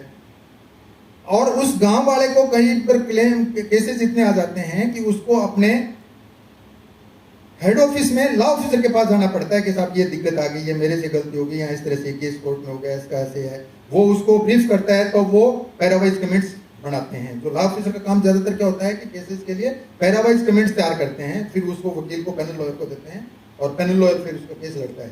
क्योंकि बार Council of India law officers जो होते हैं ना, वो केस नहीं लड़ सकते, क्योंकि बार काउंसिल ऑफ इंडिया परमानेंट, किसी भी प्रोफेशन में जॉब में है कोई व्यक्ति, वो बार काउंसिल का मेंबर नहीं हो सकता, तो वो कोर्ट में भी प्रैक्टिस नहीं कर सकता, इसलिए वो पैनल लॉयर्स लड़ते हैं। लेकिन लॉ ऑफिसर एक कोऑर्डिनेटर का काम उसके अंदर करते हैं। तो वो सब जो आपके साथ जो पढ़े हैं, वो सारे भी जिन डिपार्टमेंट में होंगे, उन डिपार्टमेंट में आप भी as a law officer select होने का पूरा आपके पास रहेगा, यदि आप उस फील्ड में जाना चाहते हैं। सारे डिपार्टमेंट आपके लिए खुले हैं। सेंटर की कोई भी मिनिस्ट्री, लॉ और जस्टिस में तो बहुत ज्यादा होंगे, लेकिन कोई भी मिनिस्ट्री, डिफेंस, रेलवे, कोई भी मिनिस्ट्री में ला के लोग होंगे। रिक्रूटमेंट तो यूपीएससी, एसएससी के द्वारा इसमें होता है। एक है एलपीओ, आउटसोर्सिंग। जैसे एमएनसीज आ गई हैं और आ गई हैं, तो आउटसोर्सिंग में भी जो नए अपने लॉ ग्रेजुएट्स हैं, जिन्होंने कंप्यूटर का भी, जिन्हें अच्छा ज्ञान है, इंग्लिश भी बहुत अच्छी जिनकी है, वो इसमें लीगल प्रोसेस की आउटसोर्सिंग में अच्छी तरह से अपना अपने फ्यूचर के लिए बहुत अच्छी उनके लिए ये चीज है।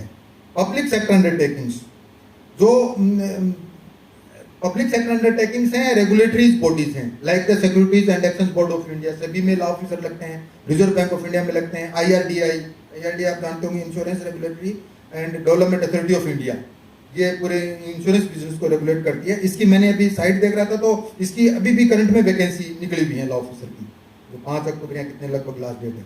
तो इसी तरह से मतलब इन सब की साइटें मतलब वेबसाइट आपको देखनी पड़ेंगी, तभी आपको पता लगेगा। कई बार क्या होता है कि बहुत सी जैसे आपकी जो एम्प्लॉयमेंट के ऐप्स हैं या एम्प्लॉयमेंट की वेबसाइट्स हैं, कई बार वो सही चीज़ को नहीं पकड़ पाती, तो कोई वैकेंसी उनको पता भी नहीं लगती हैं, और जिनका पता कम लोगों को लगता है उसमें सिलेक्शन होने की संभावना ज़्यादा रहती है। इसी तरह से पब्लिक सेक्टर अंडरटेकिंग है, ओएनजीसी है, एनटीपीसी है, बेल है, या स्टेट पब्लिक सेक्टर अंडरटेकिंग है।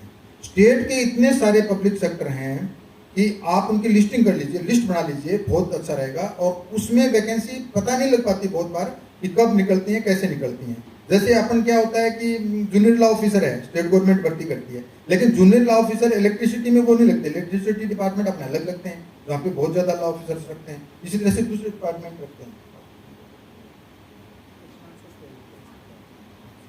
ठीक है, तो पब्लिक सेक्टर में जैसे द इंस्टीट्यूट ऑफ बैंकिंग और पर्सनल है, IBPS है, इसके थ्रू भी लॉ ऑफिसर्स की वैकेंसी हैं वो निकलती हैं। तो बैंकों के लिए ये बहुत बढ़िया सिलेक्शन बोर्ड है। इसके अलावा जॉब्स प्राइवेट सेक्टर में भी बहुत है आपके। टीचिंग एंड रिसर्च तो देखो बहुत, जिसका रिसर्च में जिसका बहुत ज़्यादा वो है वो इस में जा सकता है। और रिसर्च के आजकल सुप्रीम कोर्ट, हाई कोर्ट में भी बहुत रिसर्च एसोसिएट्स की होती, और इवन रिसर्च असिस्टेंट की भी जरूरत रहती है। और इवन LLM के द्वारा मैं तो ये कहूँगा कि अब आप ऑनरी रिसर्च असिस्टेंट या टीचिंग असिस्टेंट आप जरूर थोड़ा काम करेंगे LLM के दौरान, तो आपको बहुत ज़्यादा क्षेत्र में अनुभव होगा, आगे जाएंगे तो ये स्किल आपकी डेवलप हो जाएगी। NGO ह्यूमन राइट्स जैसे अपने साथ भी जुड़े हुए हैं नेक मिशन फाउंडेशन के, तो ये भी बहुत अच्छा क्षेत्र है काम करने के लिए। ह्यूमन राइट्स का आजकल बहुत ज़्यादा इंटरनेशनल लेवल पे भी है, और आप इवन क्या है कि लीगल एडवाइजर भी उनके बन सकते हो, और अपने आसपास के क्षेत्र के लोगों के भी निःशुल्क सेवा इसके द्वारा कर सकते हो। और लोक अदालत के द्वारा अपने समझाइश का, जैसे मैंने आपको कहा था कि समझाइश लोक अदालत के थ्रू करके आप भी केस का ADR भी इसमें है। इसके अलावा मेडिटेटर हैं जो हैं, वो भी आर्बिट्रेटर हैं, वो भी इसके काम को बहुत अच्छी तरह से निभाते हैं। और कॉमर्शियल फैमिली के जो भी डिस्प्यूट हैं वो ज़्यादा इसमें इजीली सॉल्व होते हैं। इंटरनेशनल में यूनियन, यूनाइटेड नेशंस है, एमनेस्टी इंटरनेशनल है, वर्ल्ड बैंक है, इसमें लीगल प्रोफेशनल्स की जरूरत होती है। और यदि लीगल इंटरनेशनल लॉ में आपका स्पेशलाइजेशन है या इसमें आप जाना चाहते हैं तो इस क्षेत्र में भी आप जा सकते हैं। लॉ फर्म्स है, वो आप सब बहुत अच्छी तरह से जानते हो। ये लॉ फर्म्स भी एक वो बहुत अच्छा अपने लिए एवेन्यू है लॉ ग्रेजुएट्स के लिए, जो इमर्जिंग है बहुत ज़्यादा अभी। पैरालीगल जॉब्स वो हैं जो शुरू में आप कर सकते हो और अपने किसी और दूसरे काम के साथ साथ आप कर सकते हो। क्योंकि पैरालीगल जॉब में आजकल क्या है, जो लॉ ग्रेजुएट नहीं है वो भी कर रहे हैं। मुंशी का जैसे बताते हैं, अपन नाम लेते हैं और लेते हैं, जो लॉ ग्रेजुएट नहीं होते, लेकिन इसमें भी पैरालीगल जॉब में आप जा सकते हो। थोड़े दिन बाद आप उसमें करियर ट्रांसफर करके मेन स्ट्रीम में भी आप जा सकते हो। फ्रीलांसर भी आप लीगल कंसल्टेंसी का काम है वो कर सकते हो। और कोई व्यक्ति यदि एंटरप्रेन्योरशिप इसमें करना चाहता है, लॉ फर्म या दूसरे तरीके से भी, वो भी इसमें आप कर सकते हो। लेकिन इसके लिए सबसे बड़ी बात है कि कॉन्फिडेंशियलिटी आपकी अपने क्लाइंट के प्रति रहनी चाहिए। कॉन्फिडेंशियल, जब तक कोई वकील अपने आप को ये रेपुटेशन नहीं लेगा कि ये बहुत ही कॉन्फिडेंशियल है, तभी उसको काम मिलता है। इसलिए आपको क्लाइंट के जो भी चीज़ें एथिक्स के साथ और कॉन्फिडेंस के साथ रखनी पड़ती हैं। स्किल्स जो आपके अंदर होनी चाहिए लीगल में, तो वो जो मैंने चर्चा की आपसे, कम्युनिकेशन की है, नेगोशिएशन की है, रिसर्च की है, एनालिटिकल और स्किल्स होती हैं। अंडरस्टैंडिंग ऑफ लीगल सॉफ्टवेयर आजकल बहुत ज़रूरी हो गया है। ये continuous learning and networking, interpersonal skill होनी चाहिए। प्रॉब्लम सॉल्विंग और टाइम मैनेजमेंट बहुत ज़रूरी है, क्योंकि लेट आवर्स तक अपने को काम करना पड़ता है। अब एक और बात है, भाई LLM क्यों करें? बाकी चीज़ें तो मैंने आपको बता दी। LLM एक तो आप जो एडवोकेसी का काम करेंगे उसके साथ साथ भी कर सकते हैं। दूसरा ये है कि when you fall sick, would you prefer go to MBBS doctor और MD डॉक्टर? आप ही डिसाइड करें कि आप जब बीमार होते हैं तो MBBS के पास जाएंगे कि MD के पास जाएंगे। वो चीज़ आपका क्लाइंट सोचेगा। जब आपके नाम के साथ LLM लगा होगा तो, और आप उस व्यक्ति थोड़ा पढ़ा लिखा होगा, तो उसको पता होगा कि यह हाईली क्वालिफाइड व्यक्ति है। क्योंकि स्पेशलाइजेशन हो जाता है उस व्यक्ति का एक स्पेसिफिक एरिया के अंदर, और डीपर एक्सपर्टाइज हो जाता है, और इंडस्ट्री स्पेसिफिक हो जाता है वो। तो इसलिए आपको जैसे कोई मान लो केस बैंकिंग का ही लड़ रहा है, बैंक से संबंधित काम हो गया, या कोई इलेक्ट्रिसिटी से संबंधित विवाद है, या कोई क्रिमिनल केस है, तो क्राइम वाले के क्रिमिनल एडवोकेट के पास जाएंगे। तो ये बहुत ज़्यादा जरूरी हो जाता है। और ये आजकल क्या है, लॉ फर्म्स को ये बहुत ज़्यादा सिलेक्ट करते हैं, तो एलएलएम को प्रेफर करती हैं, एमएनसीज भी ऐसा करती हैं। ग्लोबल अपॉर्चुनिटीज आपको मिलेगी यदि आपने एलएलएम कर रखा है तो। और कैरियर एडवांसमेंट में इसमें ये जरूरी है कि हायर एम्प्लॉयबिलिटी इसमें रहेगी आपकी। टीचिंग एंड एकेडमिक रोल्स आपको ज़्यादा मिलेंगे ही इसी में एलएलएम को, बाकी को तो मिलते ही नहीं है। और improved legal research, analytical skill, इसके साथ ये सारी चीज़ें आपको एलएलएम के कारण से ही होंगी। और जुडिशियल सर्विस में भी आप जाना चाहते हैं तो एलएलएम को देखो, एलएलएम का एडवांटेज इंटरव्यू में तो रहता ही रहता है, और अर्निंग पोटेंशियल भी ज़्यादा रहता है। मोस्ट इंपॉर्टेंट चीज क्या है कि एलएलएम है ना, वो बैकअप प्लान है आपका। बैकअप प्लान जैसे आप एडवोकेसी में नहीं चल पाए, या आपने सोचा नहीं मैं तो काम नहीं करूंगा, 2-3 साल काम करने के बाद व्यक्ति को नेचर ऑफ ड्यूटीज पसंद नहीं आती, तो फिर आप क्या करें? एलएलएम है तो आपके पास बहुत से रास्ते दूसरे खुले रहते हैं। तो बैकअप प्लान होना चाहिए व्यक्ति के पास। If it fails then what, ये व्यक्ति के हमेशा प्लान किसी भी लेवल पे है, जरूरी नहीं इसमें कोई भी काम आप करते हो तो आपके पास बैकअप उसका होना चाहिए। और ये स्ट्रेटेजिक इन्वेस्टमेंट है आपके कॉम्पिटिटिव जॉब के लिए। कौन सी ब्रांच में करें? तो ब्रांच बहुत हैं, आपके इंटरेस्ट जिसमें है उसमें करें, लेकिन आजकल जिसकी ज्यादा डिमांड है उसमें सबसे बड़ा है कॉर्पोरेट एंड कॉमर्शियल लॉ है। इतने ज्यादा डिस्प्यूट हैं, हायर लेवल के डिस्प्यूट हैं और बड़े डिस्प्यूट हैं।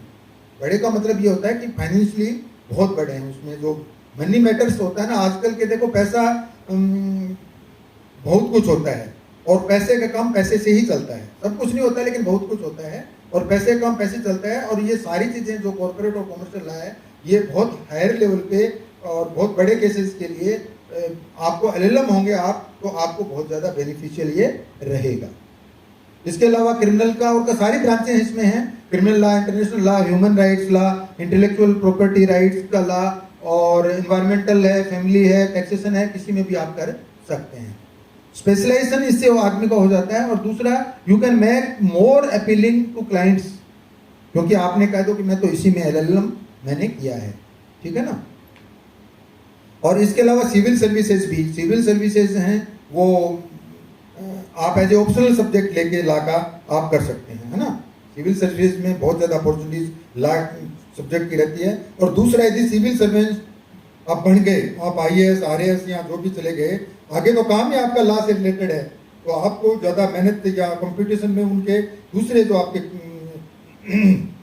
साथ काम करने वाले होंगे, आपके काउंटर पार्ट्स होंगे, उनसे ज़्यादा बेटर आप अपनी एफिशिएंसी दिखाने की स्थिति में होंगे। और कैंपस प्लेसमेंट तो बहुत अच्छा, आपने यहाँ सुबोध लॉ कॉलेज में तो बहुत अच्छा है काम, और कैंपस प्लेसमेंट की बात बहुत टच में आपको रहना है। एलएलएम करोगे तो आपको देखो कैंपस प्लेसमेंट की संभावनाएं ज़्यादा रहेंगी। और सबसे महत्वपूर्ण स्वामी विवेकानंद का rise awake and stop not till the goal is reached, ये आपको करना है कि आपको जब तक लक्ष्य हासिल नहीं कर लो तब तक आपको मेहनत करनी है। अब आपके कोई क्वेश्चंस हैं तो वो आप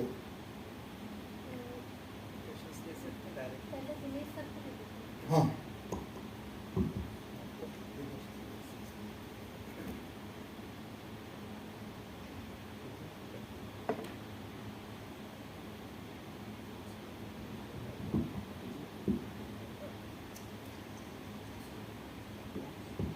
Thank you, sir, for your insightful words on the availability of job opportunities other than the conventional ones.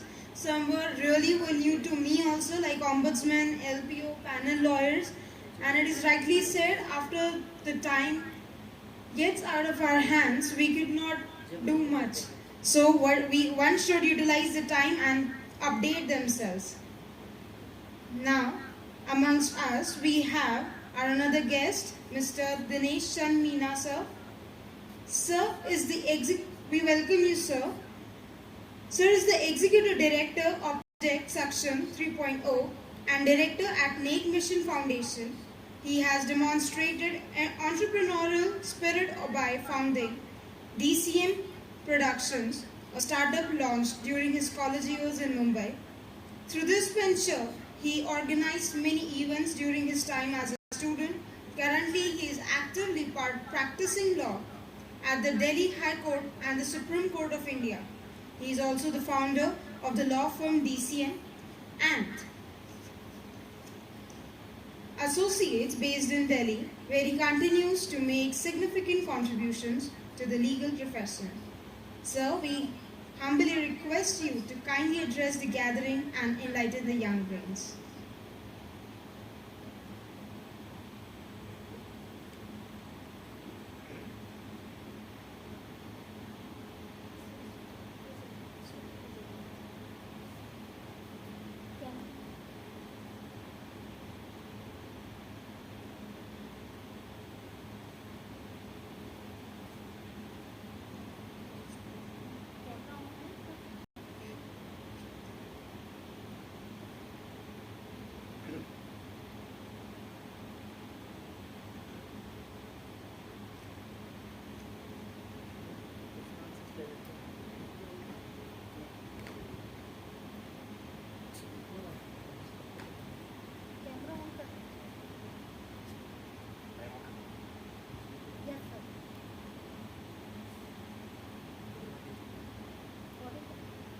Yes, sir, you are audible.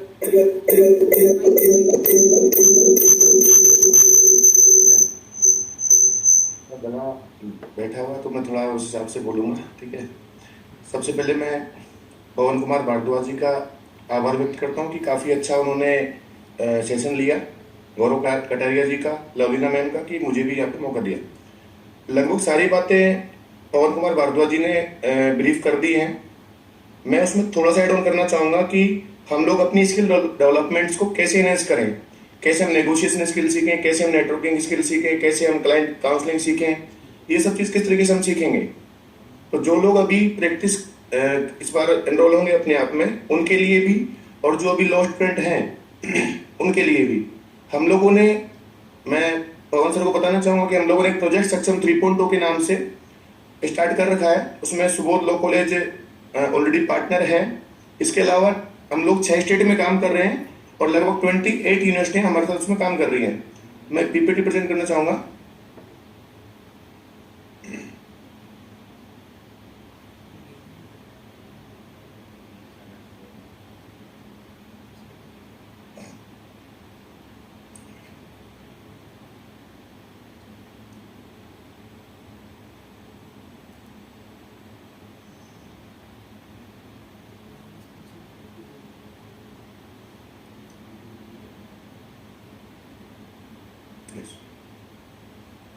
Project section 3.0 क्या है?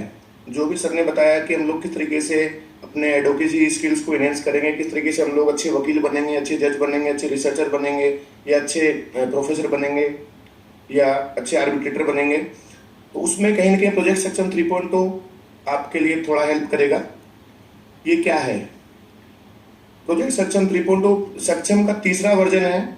हम लोगों ने पहला वर्जन लॉ फैकल्टी एलुमनस ने स्टार्ट किया था। सेकंड वर्जन में जामिया हमदर्द, दिल्ली यूनिवर्सिटी, IPU 3 ऑफिशियली इसमें पार्टनर थे। उसके बाद हम लोगों ने उसकी आउटकम काफ़ी अच्छी रही। आउटकम के बाद हम लोगों ने प्रोजेक्ट सेक्शन 3.0 प्लान किया। इस बार प्रोजेक्ट सेक्शन 3.0 में 6 स्टेट से अराउंड 1500 वॉलंटियर्स काम करेंगे, जो कि 28 यूनिवर्सिटी से रहेंगे। हमारा विजन और मिशन जो है एक्सेस टू जस्टिस के लिए काम करना है, जो कि अंडर प्रिविलेज सेक्शन के लिए हम लोग किस तरीके से काम कर सकते हैं, हम लोग लोगों से कैसे बात करें, जाके किसी की डोमेस्टिक वायलेंस की अगर कोई महिला शिकार है तो उससे कैसे उसकी बात निकलवाएं। क्योंकि वकील का कहीं ना कहीं मेन काम ये होता है कि आप अपने क्लाइंट से एक रिश्ता बनाए रखें, उसको जोड़े रखें। ये नहीं कि किसी ने सलाह ली और वो चले गया। तो वो सब चीज़ें यहाँ पे हम लोग करने की कोशिश करते हैं कि हम जिसके पास जाएं वो हमें अपनी समस्या बताए। समस्या वो अपनी कब बताएगा, क्यों बताएगा, ये सब हम इस प्रोजेक्ट में का हमारा मेन हिस्सा होता है कि हम लोग बार बार वहाँ पे विजिट्स करते हैं। हमारी जो टीम्स होती हैं बार बार विजिट कर रही होती हैं। जयपुर में हमारी फर्स्ट विजिट कंप्लीट हुई है लास्ट संडे को।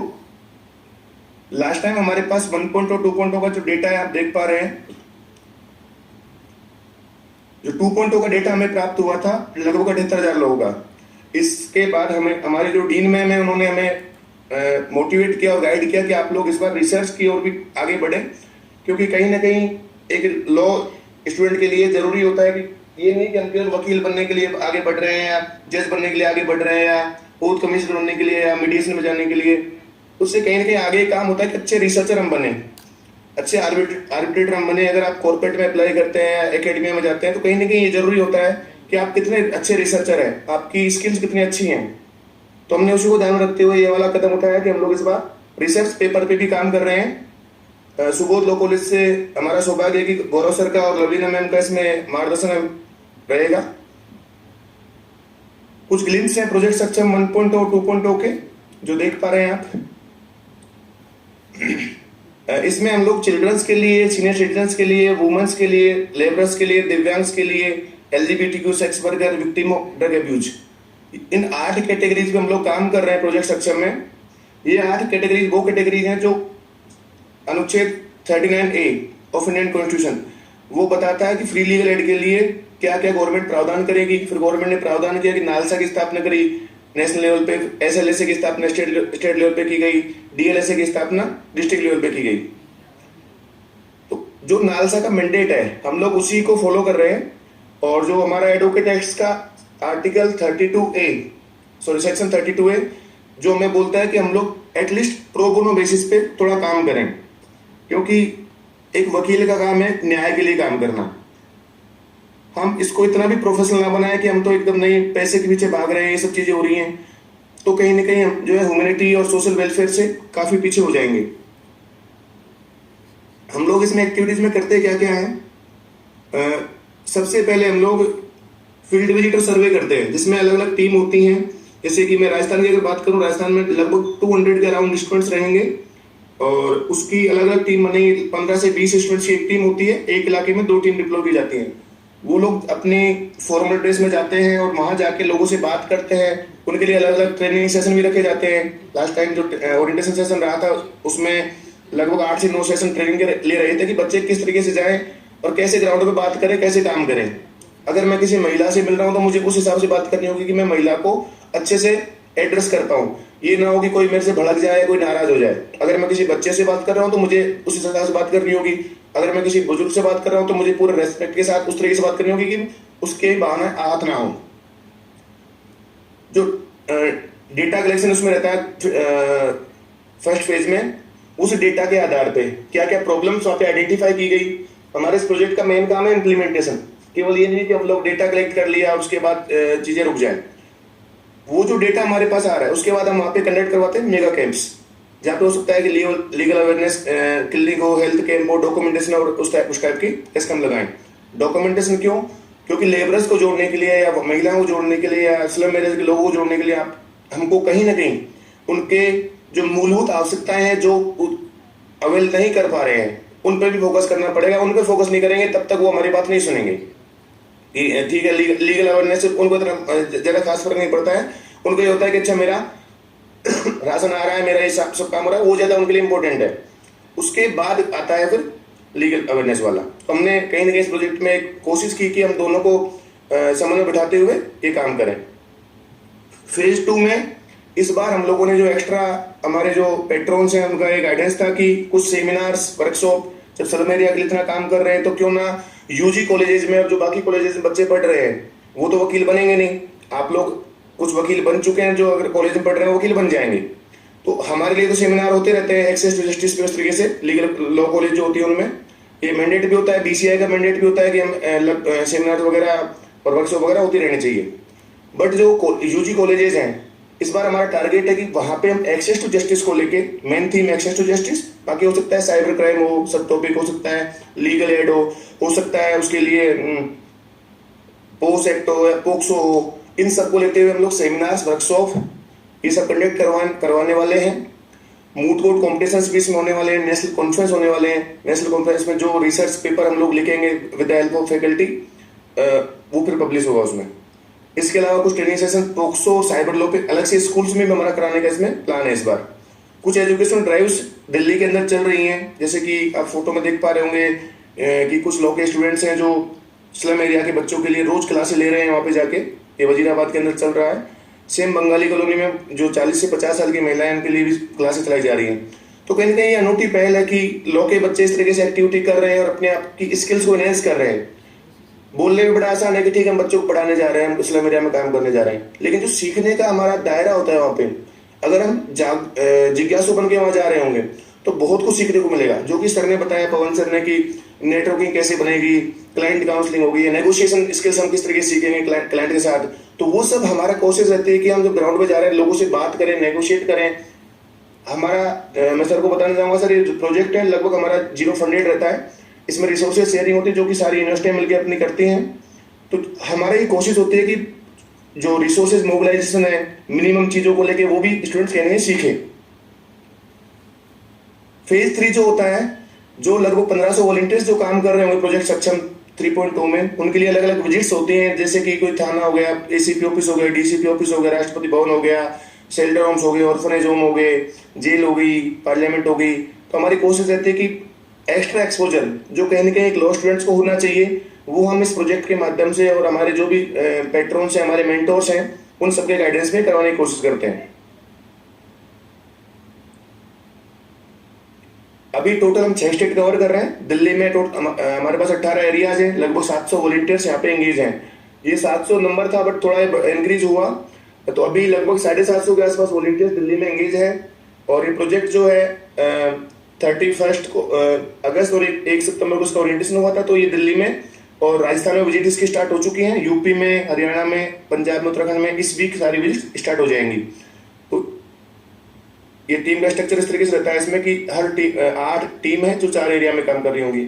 8 टीम बनाने का हमारा मोटिव ये था कि उस इलाके में एटलीस्ट एक वीक में 2 बार या एक वीक में 1 बार भी जा रहे हैं तो वहां लोगों को दिखे कि हाँ वास्तव में ये लोग आ रहे हैं, कुछ सुनेंगे, कुछ करेंगे। ये नहीं कहूंगा कि हम 100% ये बोल के आए, नहीं हम तो सॉरी 100% जो है आप जो समस्या लेके आ रहे हैं वो समाधान नहीं दे, पर जितना मैक्सिमम हो पाता है, जो भी लोकल अथॉरिटीज होती है, डीएलएसए है, उसके अलावा एसडीएम ऑफिस है, डीएम ऑफिस है, सबको साथ लेते हुए जितनी हेल्प हम कर पाते हैं इसमें कोशिश करते हैं। ये दिल्ली के एरियाज की कुछ लिस्ट है। मेथोडोलॉजी जो इसमें सैंपल टेक्निक्स वगैरह होती है, हमारा इसमें रिसर्च पे इस बार फोकस है कि हम लोग रिसर्च पेपर्स पे और एक एडिटेड बुक पे प्लान कर रहे हैं। तो ये उसमें रिसर्च मेथोडोलॉजी रहने वाली है। अब ये है कि क्यों ज्वाइन करना चाहिए। अभी कुछ स्टूडेंट्स इसमें हैं जो अभी पास आउट हुए हैं, कुछ हैं जो अभी कर रहे हैं अपना लोग। तो जो पास आउट हो गए उनके लिए तो ये बहुत अच्छा गोल्डन अपॉर्चुनिटी है, क्योंकि इसके जस्ट बाद आपको अपने करियर ओरिएंटेड होना है, आपको अच्छी नेटवर्किंग बनानी है, आपको अच्छी और स्किल जो आप सीख पाए अभी तक उसके अलावा और कुछ सीखना है आपको। जो अभी पढ़ रहे हैं उनके लिए तो है ही, तो इसमें पार्टिसिपेशन सर्टिफिकेट्स है, लेटर ऑफ रिकमेंडेशन है। अगर हम हायर स्टडीज के लिए कहीं जा रहे हैं तो सबको आइडिया होगा कि हमें अगर हमारे पास अच्छे एलओआर्स हैं तो हमें कई सारी संस्थाएं होती हैं वो स्कॉलरशिप प्रोवाइड करवाती हैं और आपकी जो ट्यूशन फीस है, बाकी सब जो खर्चा होता है वो सारा वेव ऑफ करती हैं। उसका ट्यूशन फीस हो गया, रहने का हो गया, सारा वो लोग देते हैं। लास्ट टाइम 8 से 10 स्टूडेंट्स थे जो दिल्ली यूनिवर्सिटी जामिया हमदर्द से, वो फॉरेन के लिए गए थे, कुछ ऑस्ट्रेलिया में गए थे, कुछ लोग यूके में गए थे, उनके लिए स्कॉलरशिप मिल गई थी उनको। इंटर्नशिप अपॉर्चुनिटीज हैं, लीगल विंग भी है, जो केसेज हमारे पास रहेंगे प्रोजेक्ट स्ट्रक्चर में उसकी भी लीगल विंग है। उसके अलावा हमारे पास एक एडवाइजरी बॉडी है जहाँ पे डिस्ट्रिक्ट कोर्ट से लेकर सुप्रीम कोर्ट तक अच्छे अच्छे एडवोकेट्स उसमें जुड़े हुए हैं। रोहित पांडे सर, आदिश अग्रवाल सर, आदित्य भारत सर हैं। इसी के अलावा रिटायर्ड जजेस भी हैं, फॉर्मर सीजीआई हैं, फॉर्मर सुप्रीम कोर्ट के जजेज हैं, वो सारे इस प्रोजेक्ट में एज एडवाइजरी बोर्ड मेंबर जुड़े हुए हैं। उसके अलावा जो स्पेशल विजिट्स इसमें लिखा हुआ है, हो सकता है हाई कोर्ट में, सुप्रीम कोर्ट में हम भी जा सकते हैं, घूम के आ सकते हैं, लेकिन जो प्रोजेक्ट सेक्शन विजिट होती हैं वो कहीं ना कहीं किसी सीनियर के गाइडेंस में होती हैं, जो है तो उस बार एसोसिएशन का प्रेसिडेंट होता है, सेक्रेटरी होता है। तो थोड़े अच्छे से हमें सीखने को मिलता है कि हाँ एक्चुअली में क्या क्या चीजें हैं, किस किस तरीके से फंक्शनिंग हो रही होती है उसकी। बाकी कोलैबोरेटर्स हैं जो उसके आसपास हैं। तो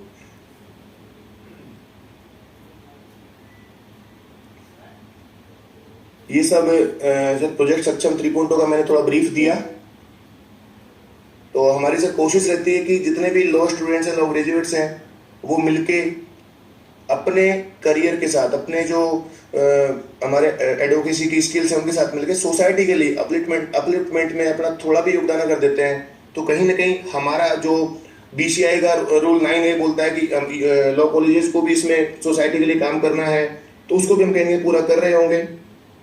इसी आशा के साथ मैं उम्मीद करता हूं कि जो सुबोध लॉ कॉलेज के स्टूडेंट्स हैं वो बढ़ चढ़कर ललिना मैम के साथ मिलके प्रोजेक्ट सक्षम का हिस्सा बनेंगे। Thank you so much ma'am. Thank you sir. Thank you so much, sir. Now we would like to invite the students or participants to ask the questions. Please raise your hands if you want to ask the question and can type in the chat box. We have received questions through Google form also, but we would like to invite you first.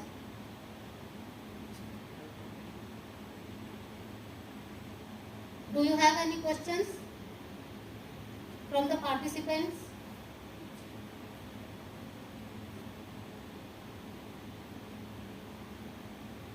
In the meantime, sir, I would like to ask some questions which we have received through the Google Forms. Sir, most of the questions you have covered in your PPT presentation, and Dinesh sir also has covered.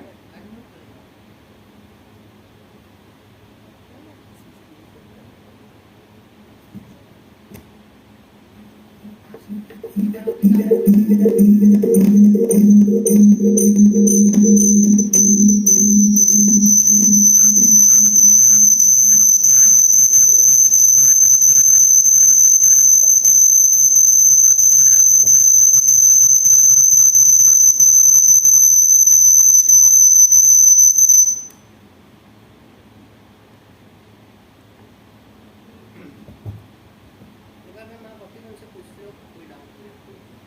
Thank you so much, sir. Am I audible? We would like to invite from our participants or students if they have some questions.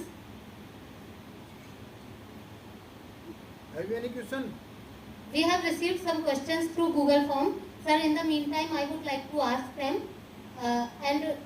अगर participants में से किसी ने पूछना है तो they can raise their hand and can write in the chat box also. Sir, actually, most of the questions you have covered in your PPT, but some questions are remaining here. कि जैसे आपने एक बार बताया था कि after RJS जो Rajasthan services में और कौन कौन से ऑप्शंस रहते हैं, तो आप अगर थोड़ा और हाईलाइट कर पाए या थोड़ा सा ब्रीफ में बता पाए तो that would be beneficial for the students also. Thank you madam. Judicial officers के अलावा बहुत ज़्यादा संभावनाएं हैं। हर डिपार्टमेंट लॉ ऑफिसर रखता है, जैसे मैंने आपको बताया था। जूनियर लीगल ऑफिसर जो वैकेंसी होती है वो लॉ ग्रेजुएट्स के लिए होती है। उसके अलावा PP, APP, LA legal assistant जो LA बोल देते हैं अपन बोलचाल की भाषा में। इसके अलावा जो पब्लिक सेक्टर हैं स्टेट गवर्नमेंट के, जैसे इलेक्ट्रिसिटी है या ट्रांसपोर्ट कॉरपोरेशन है या इसी तरह से और जो भी बहुत सारे हैं, इलेक्ट्रिसिटी के अलावा अपने थर्मल पावर जैसे है, या इसी तरह से लोकल बॉडीज हैं, नगर परिषद है, नगर निगम, सब अपने लॉ ऑफिसर्स रखते हैं, लीगल ऑफिसर रखते हैं। तो कुछ तो जूनियर लीगल ऑफिसर के थ्रू कवर हो जाते हैं, कुछ इनकी आप लिस्टिंग करके, मैंने आप जैसा बताया था, लिस्टिंग करके आप डायरेक्ट देख सकते हैं इनकी वेबसाइट्स पे कि कब इनकी क्या वैकेंसी निकलती हैं और उसके अंदर आप अप्लाई कर सकते हैं। इसके अलावा गवर्नमेंट के इवन डिफेंस का एक अपन चर्चा नहीं कर पाए, जो जज एडवोकेट जनरल होता है, PPT आप देखेंगे तो उसमें मैंने लिंक भी दिया हुआ है कि वहां जाके आप उसके लिए भी अप्लाई कर सकते हैं। Thank you so much sir. Sir, एक इंटरेस्टिंग क्वेश्चन है, ये माइट भी सभी स्टूडेंट्स के ऊपर भी आता है। ये है कि how can a fresh law graduate who has had appeared for judiciary exams but couldn't qualify get a job at a law firm? Sir please इस पे थोड़ा एनलाइटन कीजिए क्योंकि ये डाउट रहता ही है स्टूडेंट्स में। Thank you. यदि आप जुडिशियल की तैयारी करते हैं तो आप सारे लॉज को देख लेते हैं, सारे लॉज का आप बहुत इंटेंसिव स्टडी आप कर लेते हैं। तो आप जुडिशियल ऑफिसर नहीं बन पाए तो आप एक अच्छा एडवोकेट, एक अच्छे लॉ फर्म के कंसल्टेंट तो बन ही जाओगे, उसमें कहीं कोई दिक्कत है ही नहीं। और यदि आपने प्रिलिमिनरी या मेंस एग्जाम पास कर रखे हैं तो वो भी आपके लिए एक वैल्यू एडेड है, क्योंकि आप वो इंटरव्यू में बता सकते हैं कि मैं जुडिशरी की जो राजस्थान जुडिशियल सर्विस हो चाहे किसी भी स्टेट की हो, और ये ओपन है, कोई भी किसी स्टेट की भी दे सकता है। तो वो यदि आपने क्वालिफाई की है किसी भी लेवल तक की है तो वो एक एडिशनल आपकी वैल्यू एडिशन आपके इंटरव्यू में माना जाएगा यदि दूसरी किसी सर्विस में जाते हैं तो। और आपको कानून का इतना ज़्यादा ज्ञान हो जाएगा, जितने आप सीरियसनेस जुडिशियल सर्विस की तैयारी में दिखाते हैं, वो चीज़ दूसरों में तो आपको पारंगत बना ही देता है। Thank you so much, sir. One of participant, Vallika Katpal, wants to ask the question.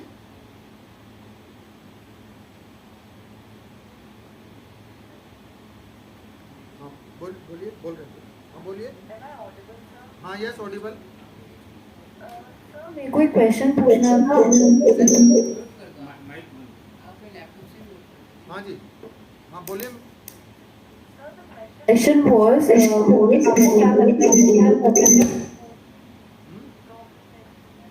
हाँ जी, रिपीट प्लीज। मूड कोर्ट का तो देखो सबसे ज़्यादा आपकी स्किल्स डेवलप है ना, जो आपकी चाहे वो कम्युनिकेशन स्किल है, चाहे वो लिसनिंग की स्किल्स हैं, चाहे वो जजमेंट की स्किल्स हैं, वो सारी डेवलप मूड कोर्ट से होती है। इसलिए compulsory power council of India ने कंपलसरी भी कर रखा है। और जिस कॉलेज में जहाँ पर बैठे हैं यहाँ पे तो बहुत अच्छा सिस्टम भी है, उन्होंने बहुत अच्छे मूड कोर्ट लगाए भी हैं। और जितना जिस रोल को आप, ये तो रोल प्ले है, और जो रोल प्ले जितना ज़्यादा आप अच्छा करोगे प्रैक्टिकल लाइफ में उतना ही अच्छा कर पाओगे। तो ये तो मूड कोर्ट का इम्पोर्टेंस तो बहुत ज़्यादा है।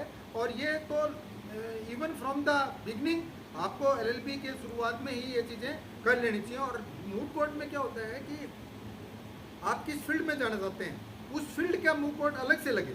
जैसे मान लो बहुत सी इस तरह के केसेस आते हैं, क्रिमिनल के आते हैं, कई कॉन्स्टिट्यूशन के आते हैं, कई और इस तरह के आते हैं, तो वो उस हर तरह का मूड कोर्ट लगना चाहिए। और मूड कोर्ट में आप पार्टिसिपेशन कर रहे हो वो अच्छी बात है, इवन आप देख रहे हो ना वो भी आप में डेवलप करता है बहुत सारी चीज़ों को।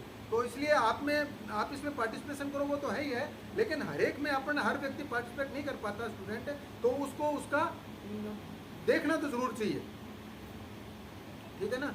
और आपने यदि अभी भी नहीं किया है तो ये किसी भी आप कॉलेज लेवल पे जो मूड कोर्ट होते हैं उसमें आपको उसमें अटेंड भी उसको करना चाहिए। आपका क्लियर हो गया मिस्टर? कुछ और चीज़ है तो और चीज़ पूछनी है तो?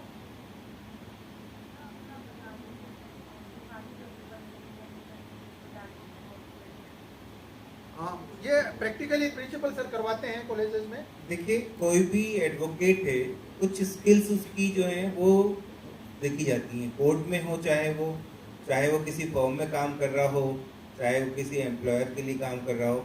तो हमारे यहाँ से जो बच्चे जैसे जाते हैं और जॉब के लिए जाते हैं, प्रैक्टिस के लिए जाते हैं, तो हम फीडबैक लेते हैं और ये पता करने की कोशिश करते हैं कि भाई क्या ऐसी स्किल्स हैं जो वो चाहते हैं कि वो बच्चों में हों, जो यहाँ से पास आउट बच्चे हैं।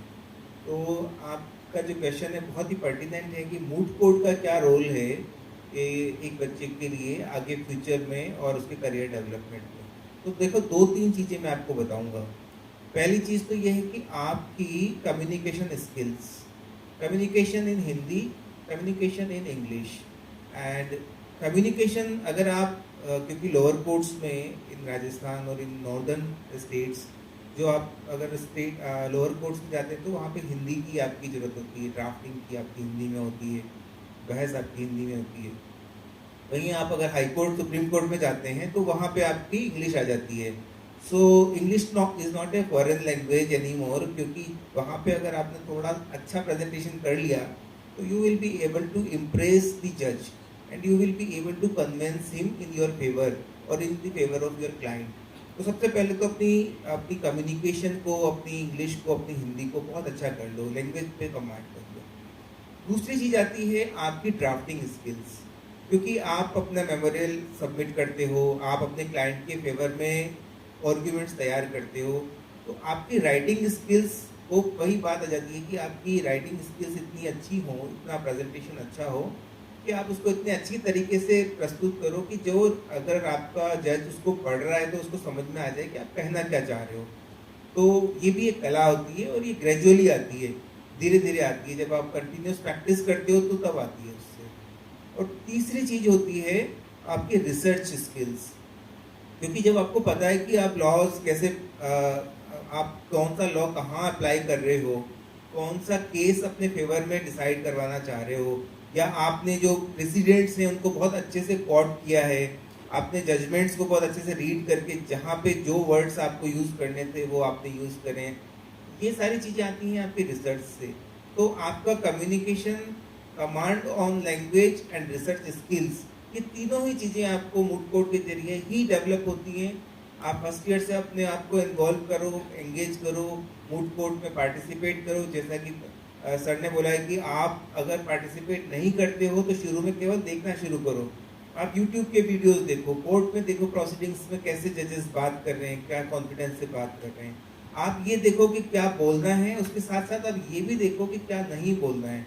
कई बार आप लोगों को ये भी सीखना होता है कि किस चीज़ को आपको छुपाना है, नहीं बोलना है, कैसा बिहेवियर जज के सामने नहीं करना है, कैसे आपको अपने आप को रिप्रेजेंट करना है, कैसे आपको अपनी लैंग्वेज को मॉडरेटली, कभी कम कभी ज़्यादा, कभी आप प्यार से बात करते हो, कभी स्ट्रेस दे के बात करते हो किसी पॉइंट पे।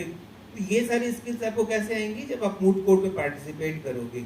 अब इसका कोई एक फिक्स रेसिपी तो नहीं दे सकता है कोई कि अब इस चीज़ से आप परफेक्शन में आ जाओगे, लेकिन हाँ ये जरूर है कि आप 40-50 मूड कोर्ट अपने ड्यूरिंग कोर्स अगर आपने ज्वाइन कर लिया तो इट इज़ गारंटीड कि आप एक सक्सेसफुल लॉयर बन जाओगे।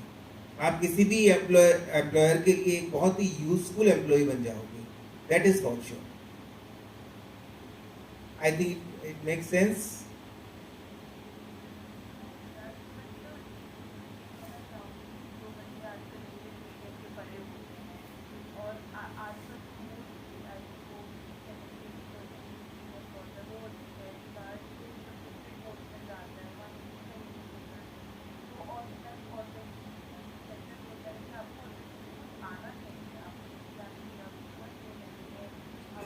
हिंदी में सारे वकालतनामा से करना, लेटर्स लिखना, सब कुछ आना चाहिए। बट क्या ये हमें कॉलेजेस में, मतलब जिन लोगों ने ग्रेजुएशन दूसरी जगह से की है, बट कॉलेजेस में हमें ये नहीं सिखाया जाता ना कि कैसे हिंदी में हमें ये सब चीज़ें प्रस्तुत करनी होती हैं जज के सामने।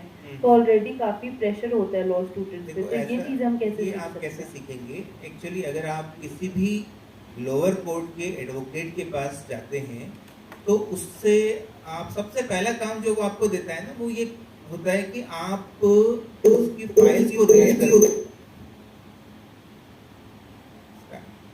आप फाइल्स रीड करो, आपको वो फाइल पकड़ा देगा, आपको उसमें एफआईआर पढ़ना आना चाहिए, आपको उसमें आर्गुमेंट्स पढ़ना आना चाहिए। अच्छा, ये बहुत मुश्किल नहीं होता है। ये इनिशियली लेवल पे जब आप पहली फाइल पढ़ोगे, जैसे सर ने बताया कि आपको उर्दू वर्ड्स मिलेंगे, उसमें लिखा होगा इस्तिगासा। अब आप ये नहीं समझोगे इस्तिगासा क्या होता है, ठीक है ना। तो ऐसे आप 30, 40, 50 वर्ड्स पकड़ लोगे तो आप हिंदी में अपनी मास्टरी कर लोगे। देखो, मदर टंग तो हमारी हिंदी है, हम लोग बोलते हैं, बात करते हैं, समझते हैं हिंदी को। लेकिन लीगल लैंग्वेज आप अगर कुछ वर्ड्स पे अपनी मास्टरी कर लो, जैसे कुछ उर्दू के वर्ड्स जो है कॉमनली यूज होते हैं, कुछ हिंदी के ऐसे टिपिकल वर्ड्स हैं जो कॉमनली यूज होते हैं, और बाकी आपकी लैंग्वेज है। तो आप ये चीज़ें केवल और केवल आप जब इंटर्नशिप पे जाते हो और आप फाइल्स पढ़ना स्टार्ट करते हो, तो कुछ 3, 4, 5, 6, 10 फाइल पढ़ने के बाद में you have a command on that कि अब आपको समझ में आने लगा है। शुरू में हिचकिचाओ मत, आपको कोई शब्द समझ में नहीं आ रहा है, अपने एडवोकेट से, अपने सीनियर से पूछो और वो आपको ज़रूर बताएंगे। नहीं समझ में आता है तो हमारे पास में बहुत सारे आजकल तो यूट्यूब पे ये चीज़ें अवेलेबल हैं। आपको डिक्शनरी मिल जाएगी, Urdu to Hindi, Urdu to English, Hindi to legal Hindi और टू लीगल इंग्लिश, या फिर easy legal Hindi to easy English. क्योंकि कई शब्द ऐसे हैं जो केवल आपकी लीगल इंग्लिश में अलग होते हैं, लीगल आपकी नॉर्मल जनरल इंग्लिश में अलग होते हैं। तो ये आपको खाली फाइंड आउट करना है और एक आपको अपने नोट्स बना लेने हैं। कुछ 100 वर्ड्स में आप आपकी मास्टरी कर लोगे इस चीज़ में, that is for sure.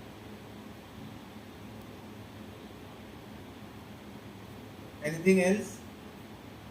Is it sufficient or want to ask anything else? और भी आपके कोई क्वेश्चंस हो और आपके डाउट्स हो तो आप पूछ सकते हैं।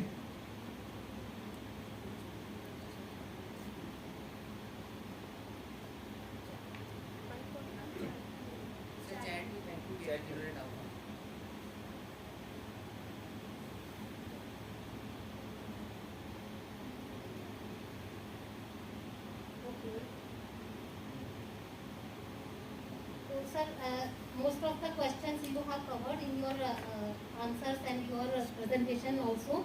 And sir, Pavan Kumar Bhardwaj ji sir and Dinesh Chandra Meena ji sir, on behalf of SSJ and Subodh Law College sir, we would like to extend our gratitude and sincere thanks to you, to your expertise, your time you have contributed for navigating the path of success for our students. And sir, thank you so much. We appreciate your sincere efforts for our students, for the participants. Thank you so much, sir. Thank you also for giving me the opportunity, and thank you the participants also who have shown their interest and given time. I also want to give blessings. I also want to congratulate the participants for best of their career, because the best is yet to come. Sir इसी में मैं थोड़ा सा add करना चाहूँगी. जब आप presentation दे रहे थे तो 2-3 चीज़ें मेरे भी माइंड में आई थी, which I would like to share here at point of conclusion. कि एक तो सुबोध जुडिशियल एकेडमी है हमारी, जो प्रिपेयर करती है जुडिशियल एग्ज़ाम्स के लिए, साथ ही अदर कॉम्पिटिटिव एग्ज़ाम्स के लिए स्टूडेंट्स को. और वो हमारा सुबोध समिति और अपने सुबोध कॉलेज की तरफ से स्टूडेंट्स को कॉम्पिटिटिव एज में सक्सेसिव बनाने के लिए बहुत अच्छा एक स्टेप है. साथ ही हमारा इंटरनेशनल लॉ जर्नल है सुबोध नेक्सस नाम से. तो ये एक प्लेटफॉर्म है to promote the research among the students, ताकि स्टूडेंट्स में रिसर्च की जो इच्छा है वो प्रमोट हो और वो अपना रिसर्च को और उस लेवल तक ले जाएं कि इंटरनेशनल लॉ जर्नल में उनके आर्टिकल्स और रिसर्च पेपर भी पब्लिश हो. तो ये तो जस्ट फ्यू एग्जांपल्स हैं, लेकिन स्टूडेंट्स में उनकी स्किल्स को और ज़्यादा निखारने के लिए सुबोध में बहुत सारे प्लेटफॉर्म्स हैं. और इसी के साथ प्रिंसिपल सर का भी धन्यवाद करना चाहूँगी, जिन्होंने ये सब प्लेटफॉर्म्स को बहुत जनरेट किया है, एक्टिव किया है, और बच्चों में एक स्किल को निखारने में इन्होंने बहुत अच्छा सपोर्ट किया है. प्लेसमेंट सेल को भी सर का बहुत अच्छा सपोर्ट है, जिसकी वजह से हम बच्चों की इंटर्नशिप और प्लेसमेंट में बहुत फोकस कर पा रहे हैं. उसके लिए भी thank you so much sir. और थैंक यू सो मच सभी पार्टिसिपेंट्स का, जिन्होंने इतने अच्छे से पूरा प्रोग्राम अटेंड किया है, अपने क्वेश्चंस पूछे हैं. अगर फिर भी रह जाते हैं तो keep on touch with me. आपके पास मेल है, मेरा नंबर है, you can ask them, we can answer you later on also. Thank you so much sir. Thank you so much. Thank you. आपका प्रिंसिपल सर का बहुत बहुत धन्यवाद.